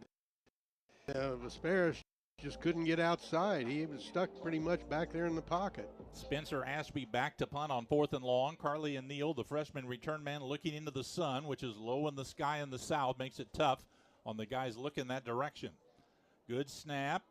Here's the kick to the far side, end over end. Neal's going to take it at the 18 and tackled immediately by Tim Kutras of Tennessee Tech. So we're going to have a timeout, I think, with 12:01 left to go in the third quarter. We'll take a break. Tennessee Tech leads Eastern Illinois 14-3. Back in a moment. It's OVC Big Sound Football on ESPN and the Panther Network. Founded in 1910 in the Ohio Valley region, German American Bank has been raising the standards in banking and wealth management for over a century. We're big enough to provide the conveniences of modern banking, yet small enough to care about the people and communities we serve. Because we believe that when a community thrives, its people prosper. Strengthening our community since 1910. German American Bank. Member FDIC. In Kentucky, we're moving forward together. Our businesses are winning, and our families are thriving. Because Kentucky is a place where business is fast, but the pace of life is just right. Now, we're looking at a new Kentucky, one where good jobs and a good life are possible for everyone. Y'all interested? We don't blame you. So come explore our new Kentucky home.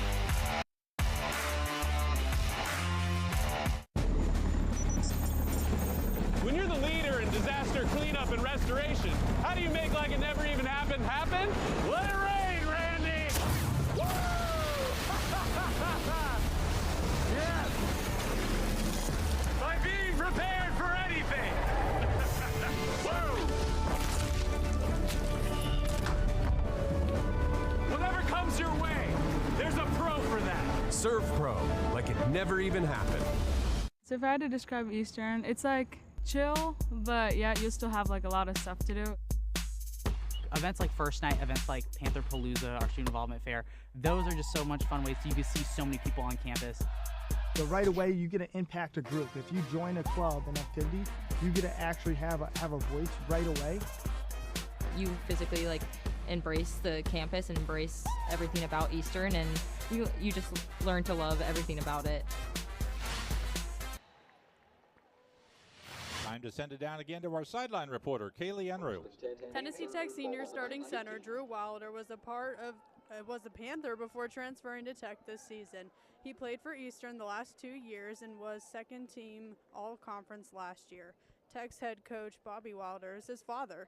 This is the last we will see of Tennessee Tech in the OVC as they are moving all athletic programs to the Southern Conference next summer. Back to you, Mike. All right, Kaylee, thank you. Drew Wilder playing against a lot of his former teammates today at Eastern. Panthers take over at their 19, 1st and 10. Cole LaCrue at quarterback. We're in the third quarter. It's 14-3 Tennessee Tech. Here is LaCrue. Takes the snap. He's going to hand to Kellum into the middle. Gets up across the 20, and that's it. Got a yard. Panthers had some success running the ball in the second quarter. We'll see how Tech has adjusted. Eastern's rushing total for the game of 75 yards is already above the 52-yard average for Tennessee Tech and the nation's #1 rush defense. 2nd and 9 for Eastern at their 20. Panthers send 3 wideouts to the right. Buncombe, D. Smith, Herrera. Got a tight end at the left end of the line on 2nd down and 9. Here's LaCrue. Shotgun snap, back to pass. LaCrue's going to arch it up the right sideline. He's got Herrera 35. He's at the 40, still on his feet. Steps out of bounds at the 42. Nice touch on that pass by LaCrue. You know, and Herrera really's got good hands. He's the guy that they've moved into the slot because we're really down in receivers as Landers Green hasn't come back out there. So Herrera's going to be a target here in this second half. Just made his 16th catch of the year, his 4th catch today. Senior from Linden, California, transfer from the College of Sequoias. 1st and 10 Panthers at their 43-yard line. 2 receivers out to the left. D. Smith to the right. It's a handoff for Kellum over the left side of the 45. Winds his way to the 47. Got 4. Eastern's mixing the run and the pass pretty effectively right now. Yeah, they're doing really a nice job. I thought the hole was going to be a little bit wider for Kellum to cut it upfield, but Tennessee Tech filled quickly. That's what you get with good defenders. They make it disappear fast. Yeah, they're really quick. 2nd and 6 for Eastern at their 47. Buncombe out.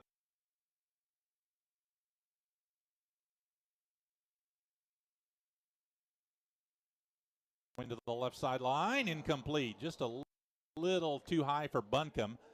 I think Buncombe came out of the break a little later than LaCrue thought he would. The ball was there before Buncombe really got turned around. It'll be 3rd down. Now, those are 2 guys that have not worked together very much in practice. Buncombe has been on the scout team much of the year. 3rd down and 6 for Eastern. They're converted 3 of 7 on 3rd down today. D. Smith, Herrera, Alex Ginevra come wide to the right. Buncombe out to the left. 3rd and 6 Panthers at their 48. Here's LaCrue in the shotgun. Here's the snap. He's back. He's going to arch it up the left sideline, going for Buncombe, incomplete. Coverage on the far sideline for Tennessee Tech by Andrew Smith.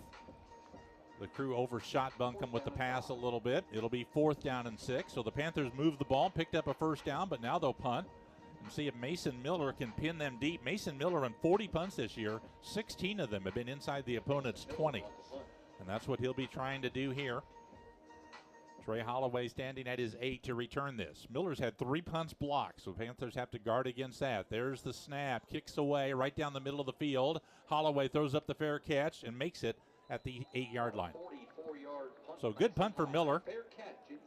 45 yards on the punt. We've got timeout with 9:52 left in the 3rd quarter. Tennessee Tech 14, Eastern 3. Back in a moment. This is OVC Big South Football on ESPN and the Panther Sports Network.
Looking at Tennessee Tech's body of work this year, I feel like they were a good comparison to Eastern's 2013 team. This is the team that Jimmy Garoppolo quarterbacked as a senior. Panthers were 12-2, including their playoff games. Tech now 9-0. Panthers got as high as second in the poll. Tech is 5. Look how close those numbers are on offense, both right at 48 points a game. The difference, the Tennessee Tech defense gives up about a touchdown per game less than that Eastern defense did that year. 1st and 10, Tech at their 28. It's a handoff. Holloway coming to the left, hit at the line and dumped for no gain. Good work by the Panther defense. That Panther team won a first-round playoff game, got beat in the quarterfinals, and they accomplished something that'll never be broken. They never trailed in an OVC game that year and running the table 8-0. No gain on that run. Ball still at the 8. 2nd down and 10 for Tennessee Tech. 2 receivers out to the right. Vesperis has got Jennings at running back on his right hip. They're going to fake a handoff. Vesperis back at the end zone to pass. Now steps up in the pocket, rolls out to his right. He's at the 10-yard line, and it's going to be run out at the 11. Good coverage by Eastern, forced him to run. Huey ran him out of bounds around the 12-yard line. So Tech's got 3rd down and about 6 coming up. Boy, this is a big one here. If we could stop Tech and make them punt, Eastern might have pretty decent field position. Ball's at the 12, 3rd down, 6 to go. Holloway, Jones, Courtney come wide to the left. Sullivan's wide to the right. 3rd down and 6 for Tennessee Tech. Drew Wilder snaps it. Back to pass Vesperis. A lot of time. Throws into the middle, and it is caught for a 1st down by Holloway. Good coverage over the middle by the Panthers. Tight coverage by Caleb Lyons, but it was well-thrown ball, and Holloway held on for the 1st down to get him out of that hole. Move it up to the 25 for a gain of 13 and a 1st down. Vesperis has just got a lot of time in the pocket to get through his progression, and he's a very accurate passer and leaded the country last year in completion percentage. 1st and 10 Tech at their 25. They lead 14-3. We've got 8:15 to go in the 3rd quarter. There's going to be a handoff in the middle. This is Jennings, and he stopped for pretty much no gain. That's Jawan Nixon who's got him. Give him forward progress to the 27 for a gain of 2. 2nd and 9. 2nd down. Call it a 1-yard gain, so 9 to go for Tennessee Tech.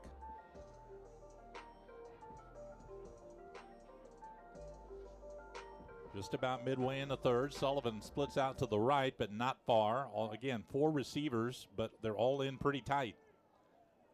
On 2nd and 9, here's Vesperis.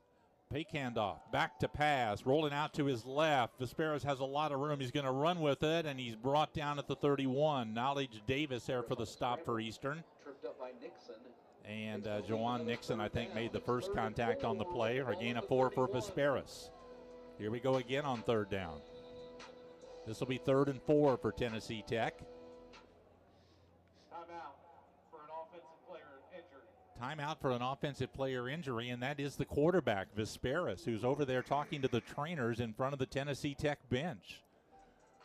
So the fact, unless this is a Tennessee Tech team timeout, Vesperis would have to leave the game for at least one play.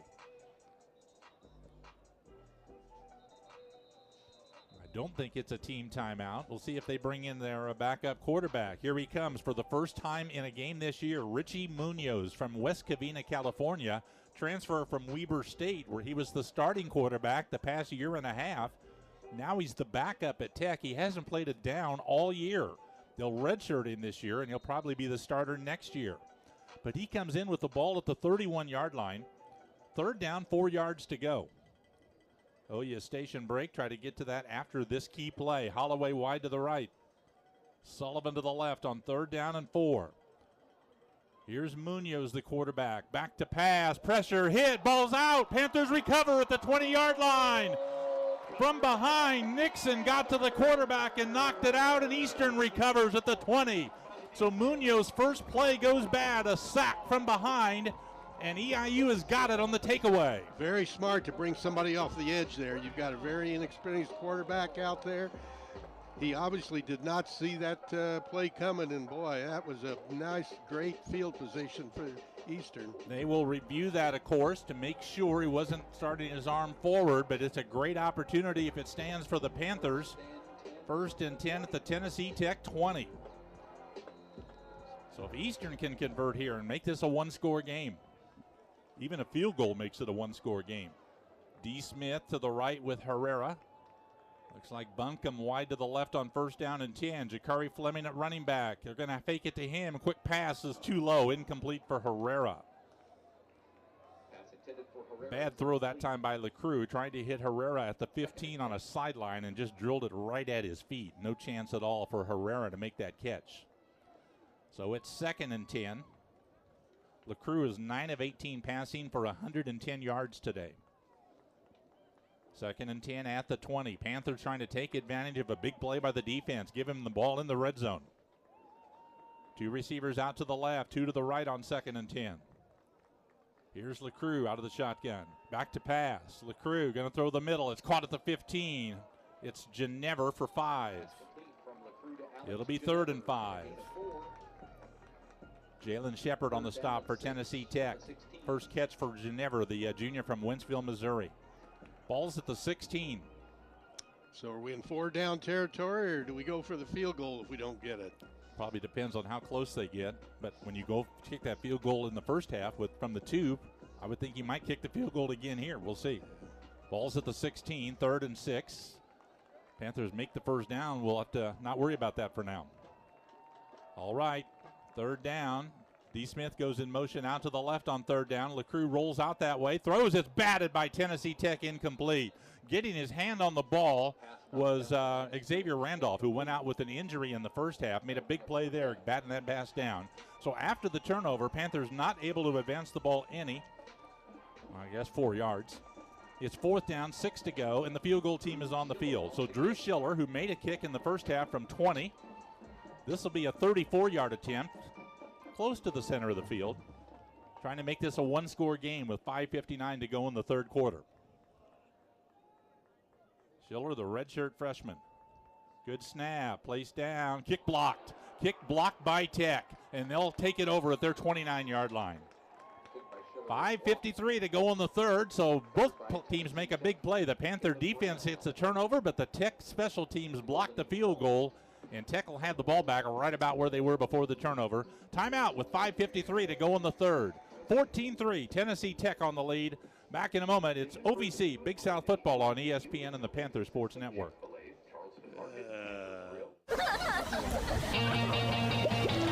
Kids are always snacking on the go, so keep them going all day with chewy, delicious Sunbelt Bakery Bars. From oats and honey, to chocolate chip, to soft baked strawberry. There's a flavor for everyone.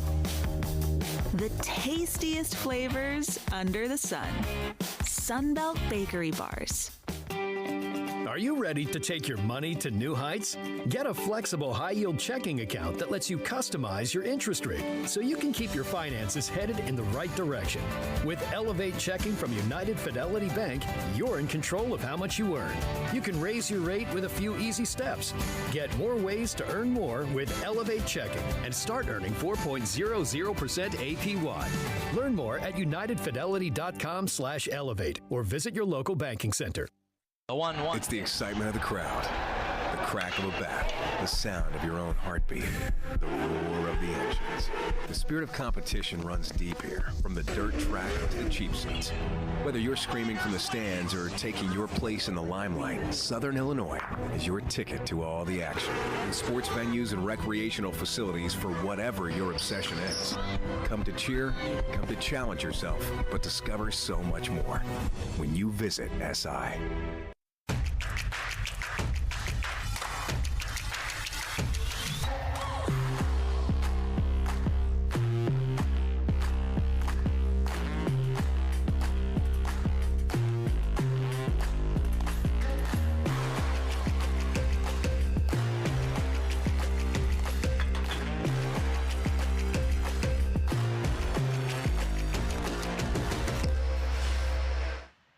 Back in the game. Okay, Koa Vesperis, the starting quarterback, was in the medical tent, and now back in the game for Tennessee Tech. They've got the ball at their 27, first down, 10 yards to go. Lead the game 14-3 with 5:53 left to go in the third quarter. So Vesperis had out for one play, went to the medical tent, and now he's back out there. That one play was a turnover for Tech. Here's Vesperis with Quintel Quinn behind him in the pistol set on 1st and 10.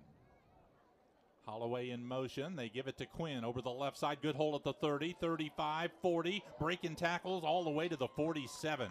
20-yard run for Quinn, a big back, 6'1", 225. 1st and 10 for Tennessee Tech. Total yards in the game now, 241 for Tech, 196 for Eastern. Make that 255 now after that run by Tech. 1st and 10 at their 46. Couple of wideouts to the right.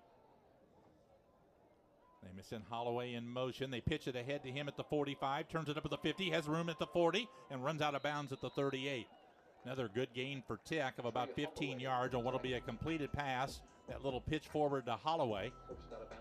Mark him down at the Panther 37, 1st and 10. So in 2 plays, Tech has moved the ball 36 yards after they blocked the field goal. 2 receivers out to the right on 1st and 10. Vesperis sends Holloway in motion, fakes to him, gives to Quinn, stopped near the line, got about a yard. Trayvon Piggy, I think, brought him down, and Tech has got players shaken up. Kristen Thomas, he gets up and he's limping. I think he got rolled up a little bit there.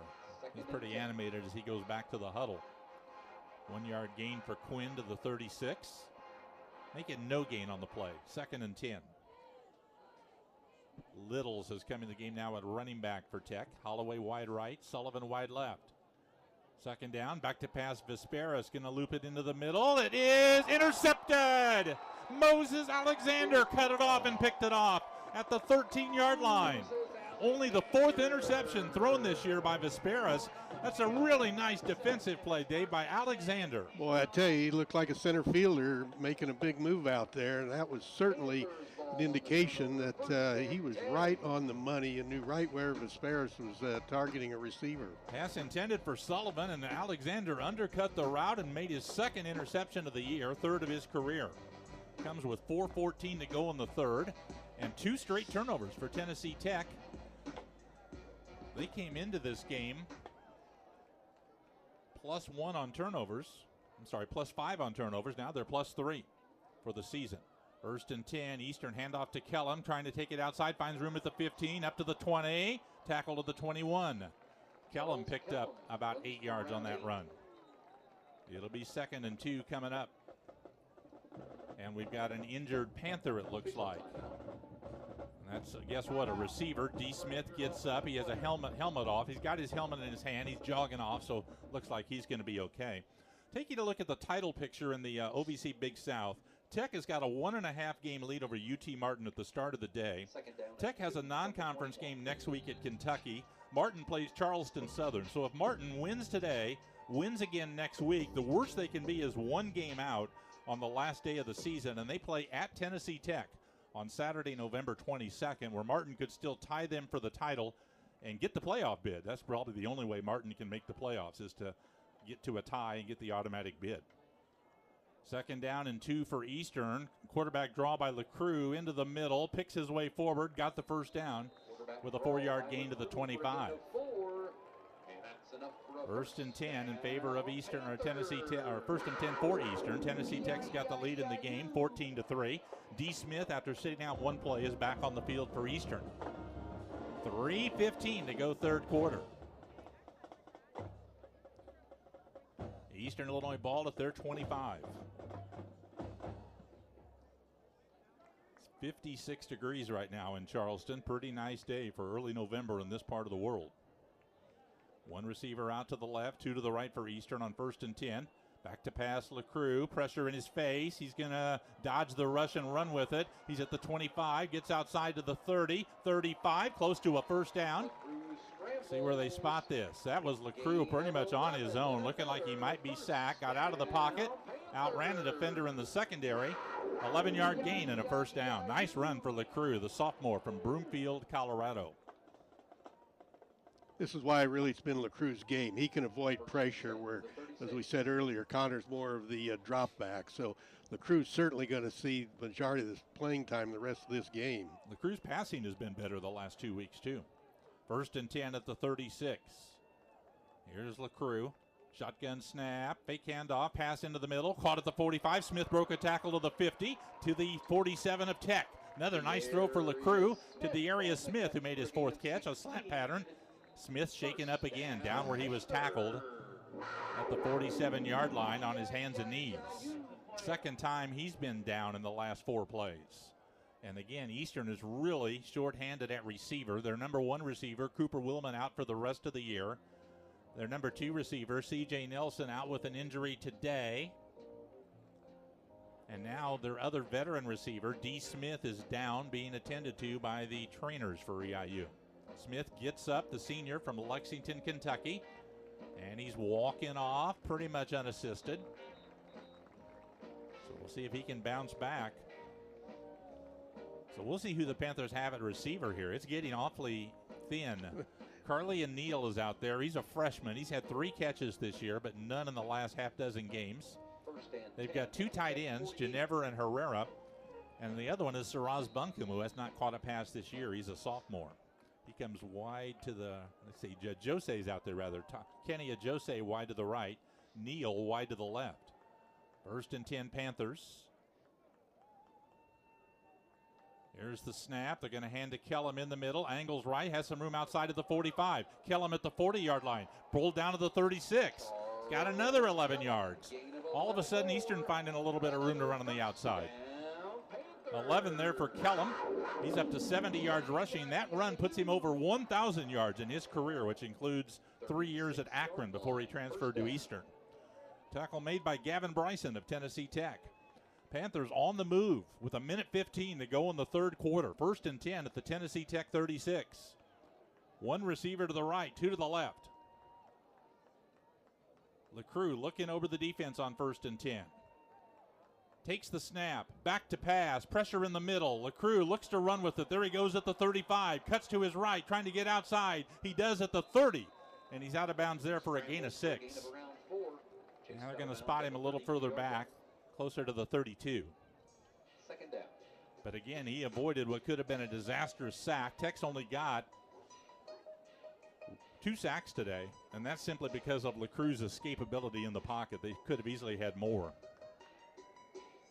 Clock's running, 35 seconds to go in the 3rd quarter. Ball's at the Tennessee Tech 32. 2nd down, 6 to go, Eastern Illinois. 14-3, Tech has got the lead in the 3rd quarter. Here's LaCrue calling signals out of the shotgun. Tech looking like they're going to blitz. LaCrue's going to run quarterback draw up the middle, got to the 30, stopped there. Gained a couple, and the clock will run out, I think, with 12 seconds to go. It's counting. It'll be 3rd down coming up when we start the 4th quarter. So we'll take a break after 3. No scoring at all in the 3rd quarter. 14-3, Tennessee Tech's got the lead as we go to the 4th quarter. This is OVC Big South Football on ESPN and the Panther Sports Network. At the end of the 3rd.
Here we go to the fourth quarter. Eastern's got the ball at the Tennessee Tech 30-yard line. Big play here, 3rd down and 4. So we start the fourth quarter with Tech ahead 14-3. Here's LeCroux. Tech defense shifting around in the defensive line. LeCroux back to pass, steps up, avoids the rush, now throwing deep into the middle, and it's incomplete. LeCroux got hit a little bit as he threw. He had D. Smith breaking open in the end zone, but the ball fluttered, and Smith could not get back forward and make a diving catch on the goal line. So LeCroux just got to see who got a piece of him here. Defensive lineman there for Tennessee Tech, Jeremy Mendez, might have saved a touchdown by getting just a little piece of LeCroux on that pass. 4th and 4, Panthers will go for it. D. Smith back in the game after being injured there late in the third quarter a couple of different times. 2 receivers out to the left, 2 more to the right. Panthers need to get the ball across the 26 to make the first down. They're back. There's a blitz on. LeCroux is going to throw it deep up the right sideline. It's a jump ball, and it's out of bounds, incomplete. Intended for Smith. Did not have a chance to bring that down inbounds. It was a jump ball between him and Eric Taylor, and then ball fell incomplete. So timeout on the field with 14:48 left to go in the game. Tennessee Tech 14, Eastern Illinois 3. Back in a moment. It's OVC Big South Football on ESPN and the Panther Sports Network. In Kentucky, we're moving forward together. Our businesses are winning, and our families are thriving. Because Kentucky is a place where business is fast, but the pace of life is just right. Now, we're looking at a new Kentucky, one where good jobs and a good life are possible for everyone. Y'all interested? We don't blame you. So come explore your new Kentucky home. Every day, CenterPoint Energy is hard at work ensuring the safe and reliable delivery of natural gas. From routine maintenance to the replacement of natural gas pipelines, it's what we do to keep the community safe. But it's more than just a job. It's about neighbors helping neighbors, because we're also proud members of the communities we serve. So next time you see one of our crews at work, be a good neighbor and steer clear, and we'll all come home safe and sound. Here's to our community's safe and smart energy future. Are you ready to take your money to new heights? Get a flexible high-yield checking account that lets you customize your interest rate so you can keep your finances headed in the right direction. With Elevate Checking from United Fidelity Bank, you're in control of how much you earn. You can raise your rate with a few easy steps. Get more ways to earn more with Elevate Checking and start earning 4.00% APY. Learn more at unitedfidelity.com/elevate or visit your local banking center. What's it like to be a student athlete in the OVC? We rise to challenges and challenge others to rise with us. We show respect. We lead by example. In the OVC, we become champions on and off the field. That's OVC Sports, and you've got to OVC it. Let's check in once again our sideline reporter, Kaylee Enru.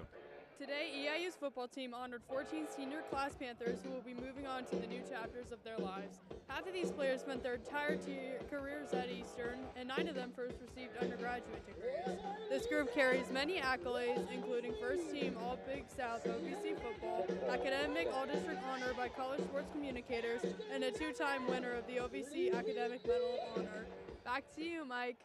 Thanks, Kaylee. 1st and 10, Tennessee Tech taking over on downs at their 30. Lead the game 14-3. Vesperis will hand off. Coming to the right, it's Jennings. Cuts back to the middle. Got 5 to the 35. Qdarius Jennings out of Hartford, Kentucky on the carry. He came in number 8 in the OVC Big South in rushing. Spent 4 years at Murray State. He was the number 2 rusher there last year. Played in 26 games for the Racers before transferring to Tech as a 5th-year senior. 2nd and 5 for Tech at their 35. They'll want to kind of work on the clock a little bit here with its 11-point lead in the fourth quarter. Man in motion. They flip it to him. Holloway sweeping to the left. He's hit at the 30, and down he goes. Jahad McCoy with the tackle for loss back at the 31-yard line. The Moorhead State transfer, a 6th-year senior for Eastern.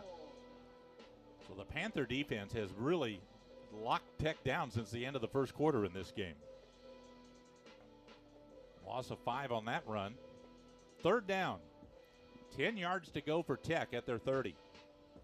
Holloway and Courtney come wide to the right. Sullivan and Jones out to the left. Vesperas in the shotgun on third down and 10. Panthers rush 5. Vesperas back and chased out of the pocket, rolling out to his right. Here he comes out to the near side of the 20. He's going to keep it the 30. He'll make the first down. No, he won't. He slid down short of the first down. He's at the 37. Looked like he might have made it, Dave, had he not slid. Yeah, I think he thought he had it. He just misjudged there by a yard or two. But they're going to go for it. I think they're just going to try to draw Eastern off. It's 4th and 3. They're lined up to go for it. I'd be surprised if they snap it here. They're in the shotgun. Play clock still at 18. It's 4th and 3 for Tennessee Tech at their 37. They lead the game 14-3. Here's Vesperas again trying to draw Eastern off. It's 6 seconds to go on the play clock. Bobby Wilder right next to the official on the far sideline calls timeout. So the Panthers did not budge. Tennessee Tech takes timeout. We'll keep it here with 12:44 left to go. They'll probably bring the punt team back out. Yeah, Mike, you were right. I just thought that Coach Wilder had enough confidence that his guys could get 3 or 4 yards there, particularly since they've been able to stop Eastern. Here's the last play. Vesperas rolling to the right. Right here, I'm like, he's got this first down. And had he stayed on his feet, he would have taken a hit there, but I think he would have, with those extra couple of steps, had enough to get the first down. When you slide, they mark you back a yard or two from what you think you've got. They start where you start to go down, right there. I mean, they may have cheated him a yard on the mark, but still would not have been a first down. So now the punt team is on the field for Tech. Spencer Ashby, 2 punts today, a 42-yard average. Carly and Neal back to return this for Eastern. Here's the snap to Ashby. Here's his kick, a low liner near side. It's going to land at the 25. Neal takes it at the 18 on a bounce and runs it back up to the 22. So Neal fielded that ball on the bounce. 45-yard punt with a 4-yard return. Timeout with 12:34 left in the game. Tennessee Tech 14, Eastern Illinois 3. Back to Charleston in a moment. It's OVC Big South Football on ESPN and the Panther Sports Network.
The team's upcoming schedules are presented by Sunbelt Bakery, the tastiest flavors under the sun.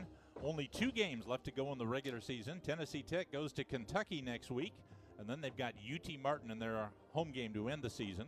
Tech trying to get to 10-0 today. Eastern Illinois, 2 games to go. They're at Lindenwood next week and then at Alabama 2 weeks from today in Tuscaloosa.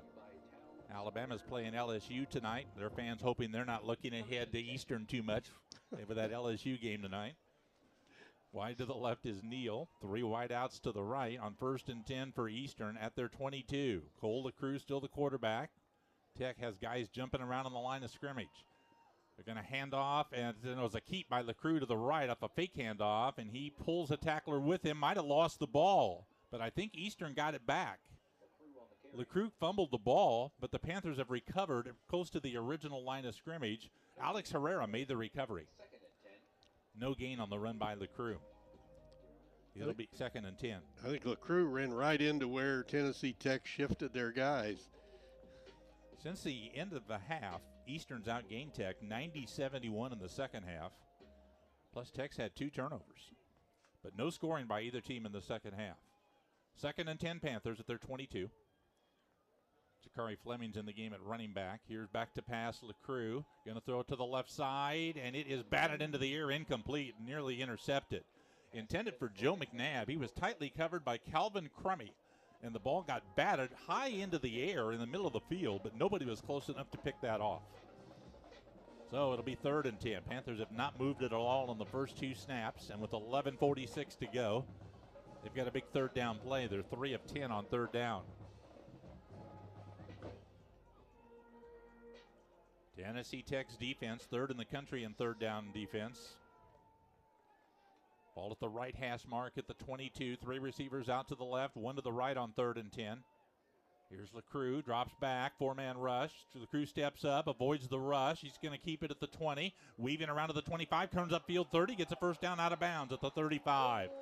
Once again, that was all LaCruz. He could have been sacked, but got away and then got the yardage he needed for the 1st down. He is just really elusive if he gets out of that pocket at all. He doesn't look that elusive, Dave, but he's just so graceful when he runs with it. Yeah, he's just really a natural athlete. He knows when to just sidestep these defenders. 1st and 10, Eastern Illinois at the 36 after that 14-yard run by LaCruz. He's got 2 receivers each way. Here's LaCruz back to pass, going to throw the middle, intercepted at the 41-yard line by Tennessee Tech. Eastern's first turnover in the last 3 games. It was intended for the tight end. It missed him to the side, a wide throw, and Caleb Purdy went down and picked that pass off. So Eastern turns it over, first time today, first time in 3 weeks with 11:08 to go in the game, and Tennessee Tech gets the ball in Panther territory. Spot the ball at the 41-yard line. Well, that really hurts Eastern. They've been doing such a good job since that game against Southeast Missouri where they had 6 turnovers in 1 game. They've done a great job protecting the ball the last 3 games. But that one, ball was thrown to the side of the receiver. Maybe a miscommunication on the route. So Tennessee Tech's got the ball off the turnover at the Panther 41. Here's Vesperis on 1st down. Handoff over the right side. Cutback run. This is Littles inside the 35. Mark him on the 33 for an 8-yard run. Sometimes think, Dave, that Tech would be better off just to hand the ball off and run straight up the middle. That their offensive line would win the battles often enough for them. Yes, and those running backs are big, strong young men also. And so they should be fresh because they've, none of them have very many snaps in this game. The way they rotate, really 5 different backs. 3 different backs have carried the ball. 2nd and 2 for Tech at the 33. There's a handoff again to Littles into the middle, trying to fight for the 1st down. He's a little short, I think. Stop him on the 32, a gain of 1. Tackle made by Trayvon Piggy of Eastern. Littles, pretty good sized back, not tall. He's 5'10", weighs 185, a sophomore. He was the number 2 rusher at Tech last year, but they brought in a couple of transfers, and he does not have as much playing time right now as he did a year ago after Jennings and Quinn arrived on the scene. Ball's at the 32, 3rd and 1. Tech is probably in 4-down territory. They've got everybody packed up tight. They've got a tight end behind center. He takes it on a tight end sneak, I guess you got to call it, Courtney, and he didn't make it. There was no surge at all, And Courtney got tackled right at the line of scrimmage at 32. It's going to be 4th and 1. So Brian Courtney on the run, straight ahead. Mark him on the 32. I don't think he gained any. 4th down and 1. It looks like Tech will go for it here. It'd be almost a 50-yard field goal. Offense still on the field with 9:15 to go in the game. 14-3. Tennessee Tech's got the lead. On the day, Tech has not gone for it on 4th down. They're 7-14 on the year. This time they line up in a shotgun set. One wide out to the right. Running back is Quinn. It's a run by Vesperas to the left. He's got the first down at the 30. He's at the 25 and escorted out of bounds there by Dylan Conway.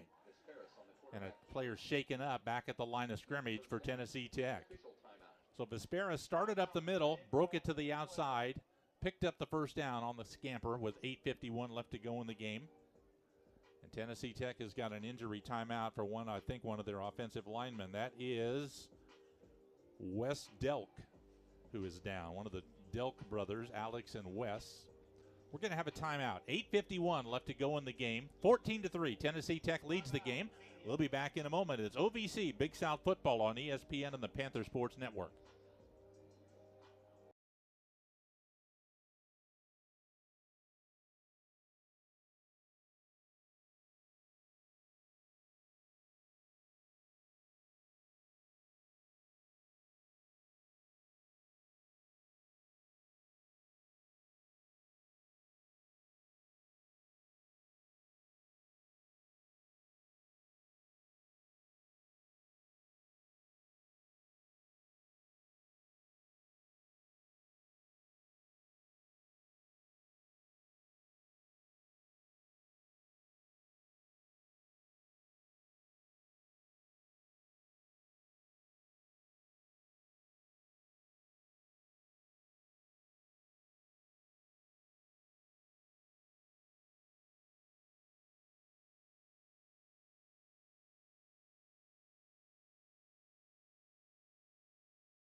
Fourteen to 3, Tennessee Tech's got the lead. Their injured offensive lineman, Wes Delk, got up, walked off kind of slowly, so he's out of the game for now. See what they've got in there. Drew Wilder still their center. But after that, they've got some changes in their offensive line. Looks like Alex Delk is still the left guard, and Christian Thomas still the left tackle. The right tackle, Logan Weedman. And the right guard, can't tell. 1st and 10. I think that right guard for Tennessee Tech is Gabriel Hecht. All right, 1st and 10. Tennessee Tech at the Panther 24 after that 8-yard scamper by Vesperas on 4th down. Here's a handoff, left side, hit behind the line and stopped is Quinn. He lost a couple of yards. Eastern defense that time won the battle at the line of scrimmage. Got across onto the Tech side of the line. Looks like Tylen Foster, Trayvon Piggy were there for the stop for Eastern on a 1-yard loss. I think the Panther defense is prepared for the run because I think Tech wants to use the clock as much as possible here. They're doing that right now. There's 8 minutes to go. They've used up over 3 minutes since they got that interception. 2nd down 11 at the Panther 25-yard line. 3 receivers to the right. Now the tight end Courtney goes in motion. They hand it to The running back going to the right, and that's Quinn, got about 5. Over right tackle, stopped at the 21. It'll be third down coming up again for Tech. They're in field goal range here. Field goal still keeps it a 2-score game. Ball's at the 21. It's third down and 7 for Tennessee Tech.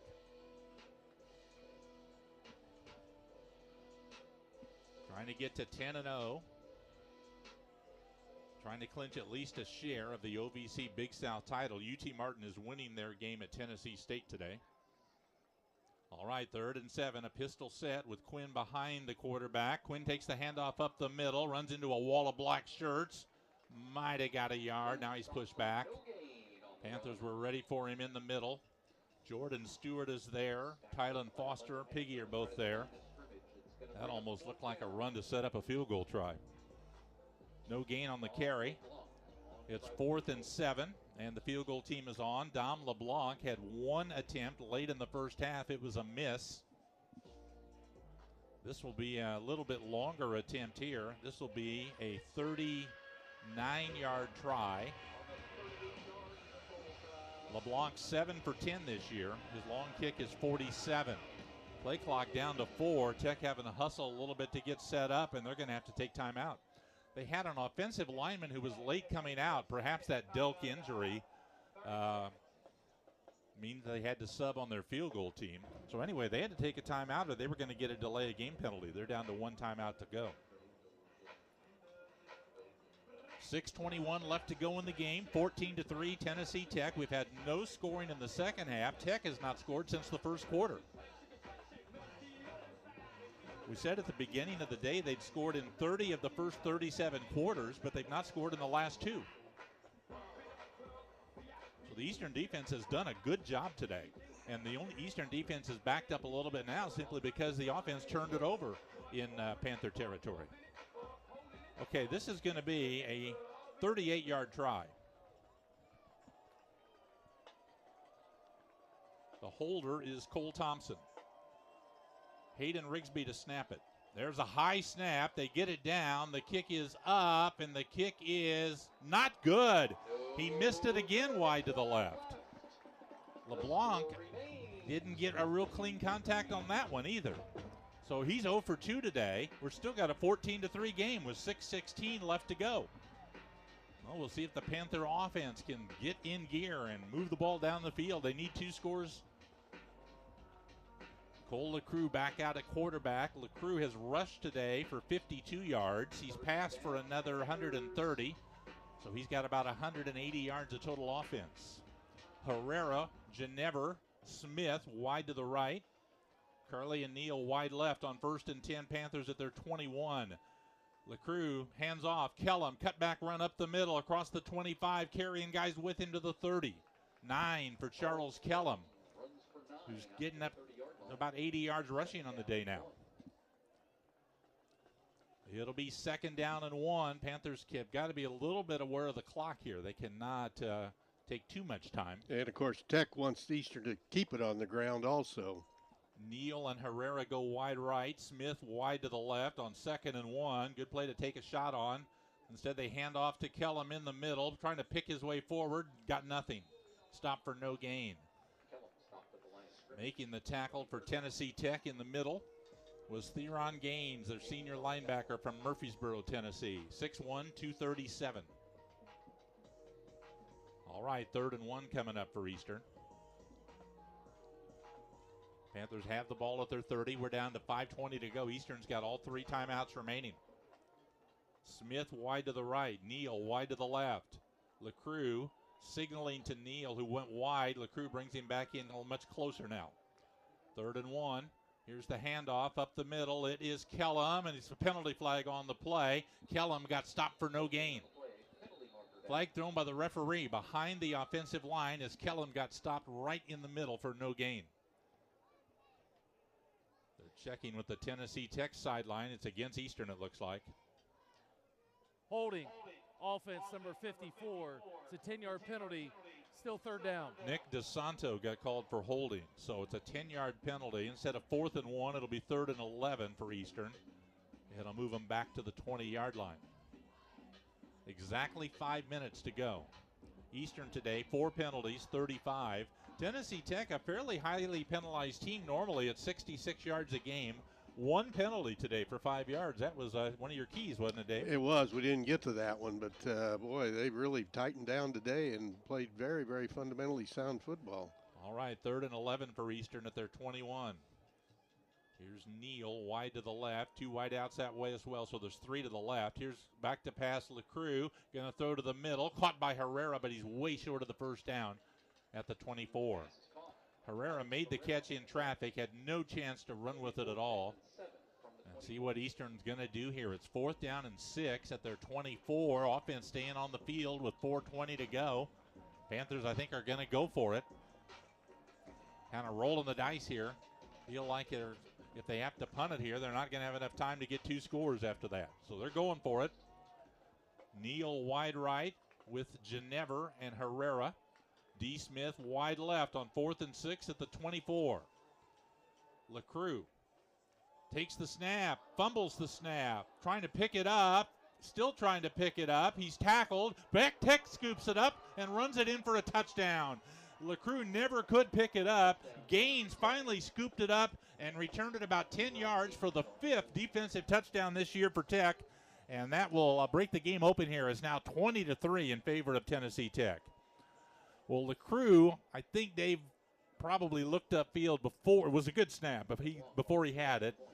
But once he lost it, he did the right thing by not falling on the ball. The only hope at that time to get the first down was if he could somehow scoop it up and make a play.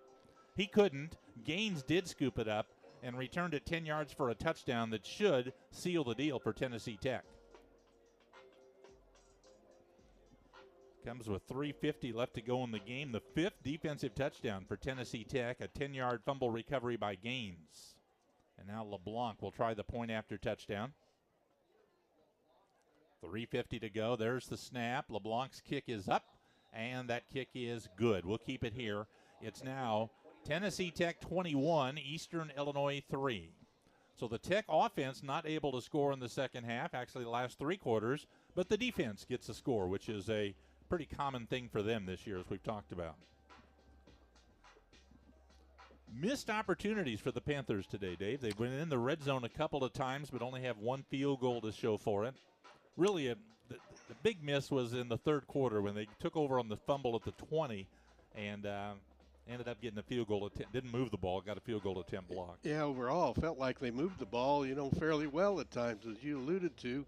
They got close but couldn't punch it in. That's kind of been one of the bugaboos all year for Eastern, just trying to finish once they get inside the red zone. But, boy, I tell you, the defense has just played outstanding today against the best offensive team in the country. At 21 points really doesn't reflect what the defense has accomplished. That's the fewest points Tech has scored all year, the 21 they've got today.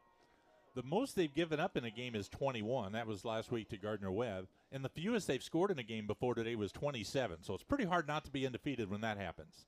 Here's a fair catch signaled on the kickoff and taken at the 9 by Jay Pearson. So Eastern will take the ball right there. 21-3. Tennessee Tech has got the lead with only 3:50 left to go in the game, and now it's a 3-score game. And Connor Wolf is going to come in at quarterback for the Panthers. He played 1 series way back in the 1st quarter and completed 1 of 2 passes for 2 yards. Other than that, Cole LeCrue has taken every snap today. Wolf has started 5 games this year, but has been very limited the last month with sore ribs. He hurt in the the Gardner-Webb game back in mid-October, about a month ago. All right, here's Wolf on 1st and 10, sets up to pass. He's going to throw it up the right sideline, and it is a penalty flag all over the place. 3 of them, incomplete pass for D. Smith, and it looked pretty clearly like that would be at least a holding penalty on Tech, if not pass interference. Somebody had him around the waist as he tried to go up that right sideline. Pass interference, defense, automatic, first down. They don't give us the number there, but it's a 15-yard penalty and a first down as Tech picks up their 2nd penalty. Panthers will have it at the 40-yard line. Tennessee Tech defender on that play that got the interference was Leon Thomas, a junior cornerback who's a transfer from Charleston Southern.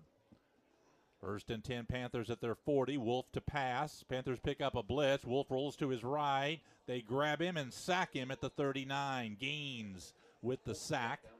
That for Gaines, his up to now 6.5 sacks on the year. Second one today. There's the liability right there. Wolf just cannot quite get away from the rush, where LeCroux probably would have been able to cut inside and get a few yards. Ball back on the 39, a yard loss. Second down 11. Panthers going without a huddle here. Wolf takes the snap, sets up. They rush 5. Wolf's going to throw it up the left side. Hit as he throws. Pass caught by Herrera, and he's got a first down at the Tennessee Tech 47. Wolf got hit low, and watch out, he's still down. How is that not a penalty when they hit him low when he's throwing a pass like that? They're looking at the right knee of Connor Wolf. So he got hit low as he let that go. The ball fluttered. Herrera came back and made the catch for a gain of 13 yards, but the Panther quarterback is down. We said he's had a rib injury, and now he's hurt his leg here. They got him up already. And he's walking off with a limp.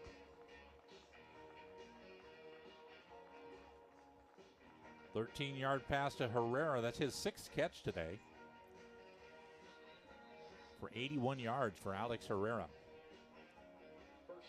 So Wolf walks off with a limp, unassisted. LeCroux is back in the game. Or is this the third-string quarterback? Let's check it. First and 10, Panthers at the 48 of Tech with 3 minutes to go. It is Cole LeCroux back in the game at quarterback for Eastern. Ball at the 48, first and 10. Here's LeCroux taking the shotgun snap. They rush 4. He steps up, dodged the rush. Nope, he did not get away. Down he goes. Sack made by Chima Uwagwu, his 4th of the year for Tennessee Tech. This is when they know you've got a pass, they really bring that pass rush with authority. 4th time Eastern's been sacked today. Loss of 7 on that play, back to the 45. Second down, 17 yards to go. Here's LeCroux, again back. It's a 4-man rush. He fakes a pass. He rolls out to his right. He's going to keep. He's at the 50. Dodged a man 45. Close to the first down, a little short. Got to the 40 with a nice run. LeCroux picked up close to 15. Ball's at the 41-yard line of Tech. Third down and 3. Panthers lining up without a huddle, trying to get one more play before the 2-minute timeout. They do. LeCroux is back. He's throwing deep up the left side, going for Curley and Neal, and down he goes at the goal line. It's incomplete. One-on-one coverage at the goal line and some contact between Neal and Leon Thomas. As the ball got there, Neal fell down. No call on the play. It'll be 4th down, and we're at the 2-minute timeout, so we'll take a break. 21-3. Tennessee Tech leads the game. Back in just a moment. It's OVC Big South Football on ESPN and the Panther Sports Network.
21-3, Tennessee Tech with a minute 57 to go in the game. Eastern will go for it on 4th down and 3 at the Tennessee Tech 41, trying to keep this drive alive and get some more points here and draw a little bit closer. D. Smith wide to the left, Herrera and Kenny Ajose wide to the right. Panther receiving corps really decimated by injuries here coming into this game, and then lost another one today when Landers Green went out. All right, 4th and 3. Tech's got 7 guys on the line ready to come after LeCrue. Here they come. He's back to pass. LeCrue's going to throw into the middle, and it is caught by Herrera, and he's got a first down at the 34. Good throw by LeCrue, and Herrera makes his 7th catch of the game and picked up 8 yards. 1st and 10 at the 33. Clock's moving with a minute 47 to go in the game. Eastern's got all 3 timeouts remaining. Here's LeCrue back, quick pass on the left, caught by D. Smith, made a man miss at the 25, fights to the 20, all the way to the 17. Good second effort for D. Smith on his 5th catch of the day, and he's got a first down at the Tech 17. Panthers will line up without a huddle, trail the game 21-3, a minute 35 left to go. D. Smith wide to the left, two receivers wide right. LeCrue back to pass. Dodge the rush, rolls out to his left. Now he sets his feet and throws up the sideline, incomplete into the end zone over the head of D. Smith. It'll be 2nd and 10, and that stops the clock. LeCrue passing 15 out of 31. 172 yards, 1 intercepted. Connor Wolf was on the in the medical tent, sitting on the training table for a while. He's up walking around again now. But I can't imagine he'd come back into the game after getting hit. Looked like they were examining his knee. All right, 2nd down and 10 for the Panthers at the 17. Jakari Fleming at running back to the right of LeCrue in the backfield. Here's LeCrue back to pass, going to loop it in the left corner of the end zone for Smith. He's got it. Touchdown, Eastern Illinois. Nice pass by LeCrue to Smith for the touchdown to make it 21-9. Score comes with a minute 16 left to go in the game. Nice fade pattern. And D. Smith's 2nd touchdown this year. 4th touchdown pass thrown by LeCrue. Panthers are going to bring the kicking team out to go for the extra point with a minute 16 left to go. It's a really nice pass again. Nice catch by Smith, too, on the near sideline. So here's Drew Schiller to go for the point after.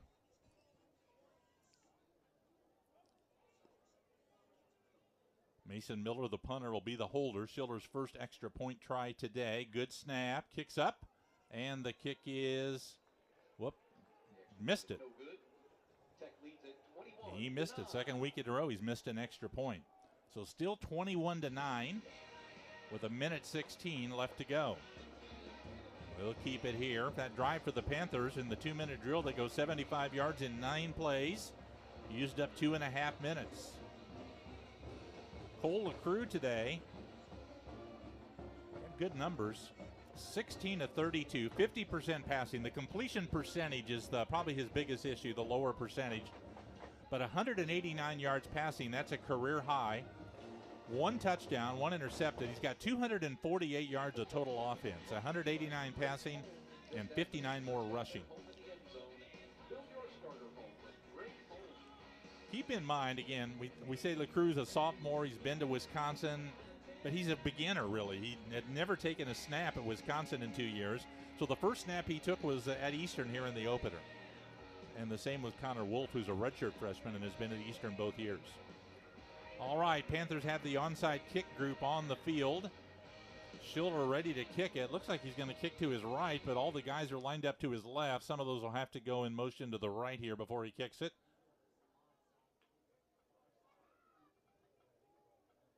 All right, Schiller ready to kick. There go the guys sprinting in motion over to the right side, and here's the onside kick attempt by Schiller, and recovered by Tennessee Tech. He kicked it straight ahead, didn't quite make 10 yards, and Gaines is the guy that stepped forward and fell on the ball for Tennessee Tech at the Panther 45. So that should do it. Tech, I don't think, is going to be too interested in scoring any more points with a minute 14 to go. And I can't imagine Coach Wilkerson's going to call the 3 timeouts that he still has. Ball at the 44 of Eastern to start this possession. Tennessee Tech is going to become the first team in OVC Big South history to start the year 7-0. Now, that's only a 3-year history. They're going to be 10-0, and they'll be 7-0 in the conference. They'll clinch at least a tie for the title. They're going to put a second back on the clock here. Tennessee Martin's got a 14-0 lead over Tennessee State in the third quarter. So if Martin holds on, they'll still be a game and a half behind Tennessee Tech. First down, ball handed off to Quinn up the middle, broke a tackle across the 40 and got to the 39 to pick up 5. It'll be second down and 5 yards to go. Clock's running. Eastern not taking the timeout, so really one more play would wrap this one up for Tennessee Tech. This will be the lowest point total for them this season, the second closest margin of victory. That last week's 6-point win over Gardner-Webb was the closest. All right, Tech gets into their victory formation now. They move Vesperis up under the center to take the snap. And he takes a knee, and that should do it. With 33 seconds to go, the clock should run out. So Tennessee Tech started hot, Dave. 14 points right off the bat. They looked like they were going to run away with this one, and certainly that's a good football team, and it should be a team built to have a good chance in the playoffs. Yeah, I would think so because of the balance they have. But tell you today, though, Eastern, we've only got, 3 wins, but, boy, we played them tough all the way. Defense really only gave up 2 touchdowns. One obviously was after the fumble recovery. So based on what I've seen today, Tech still's got their work cut out for them, and they play a pretty good Martin team. So I'm not sure they've quite wrapped up the league championship, and I only see one team advancing out of the OVC. So nonetheless, there's no moral victories. You feel good about the way Eastern played today defensively. Just couldn't get the ball into the end zone. Panthers fall to 3-7 on the season. And they're 2-5 in the OVC Big South. 2 games left to go. They'll be at Lindenwood next Saturday at 2. And Tech will be on the road at Kentucky next weekend. Well, that's going to wrap things up on ESPN+. Stay tuned. We'll have more post-game coverage on the radio on the Panther Sports Network and at EIUPanthers.com. For color analyst Dave Kidwell and our sideline reporter Kaylee Enru, this is Mike Brett from O'Brien Field in Charleston. Again, the final score, Tennessee Tech 21, Eastern Illinois 9. All games airing on the ESPN networks are streaming live and archived on the ESPN app. This has been a presentation of ESPN.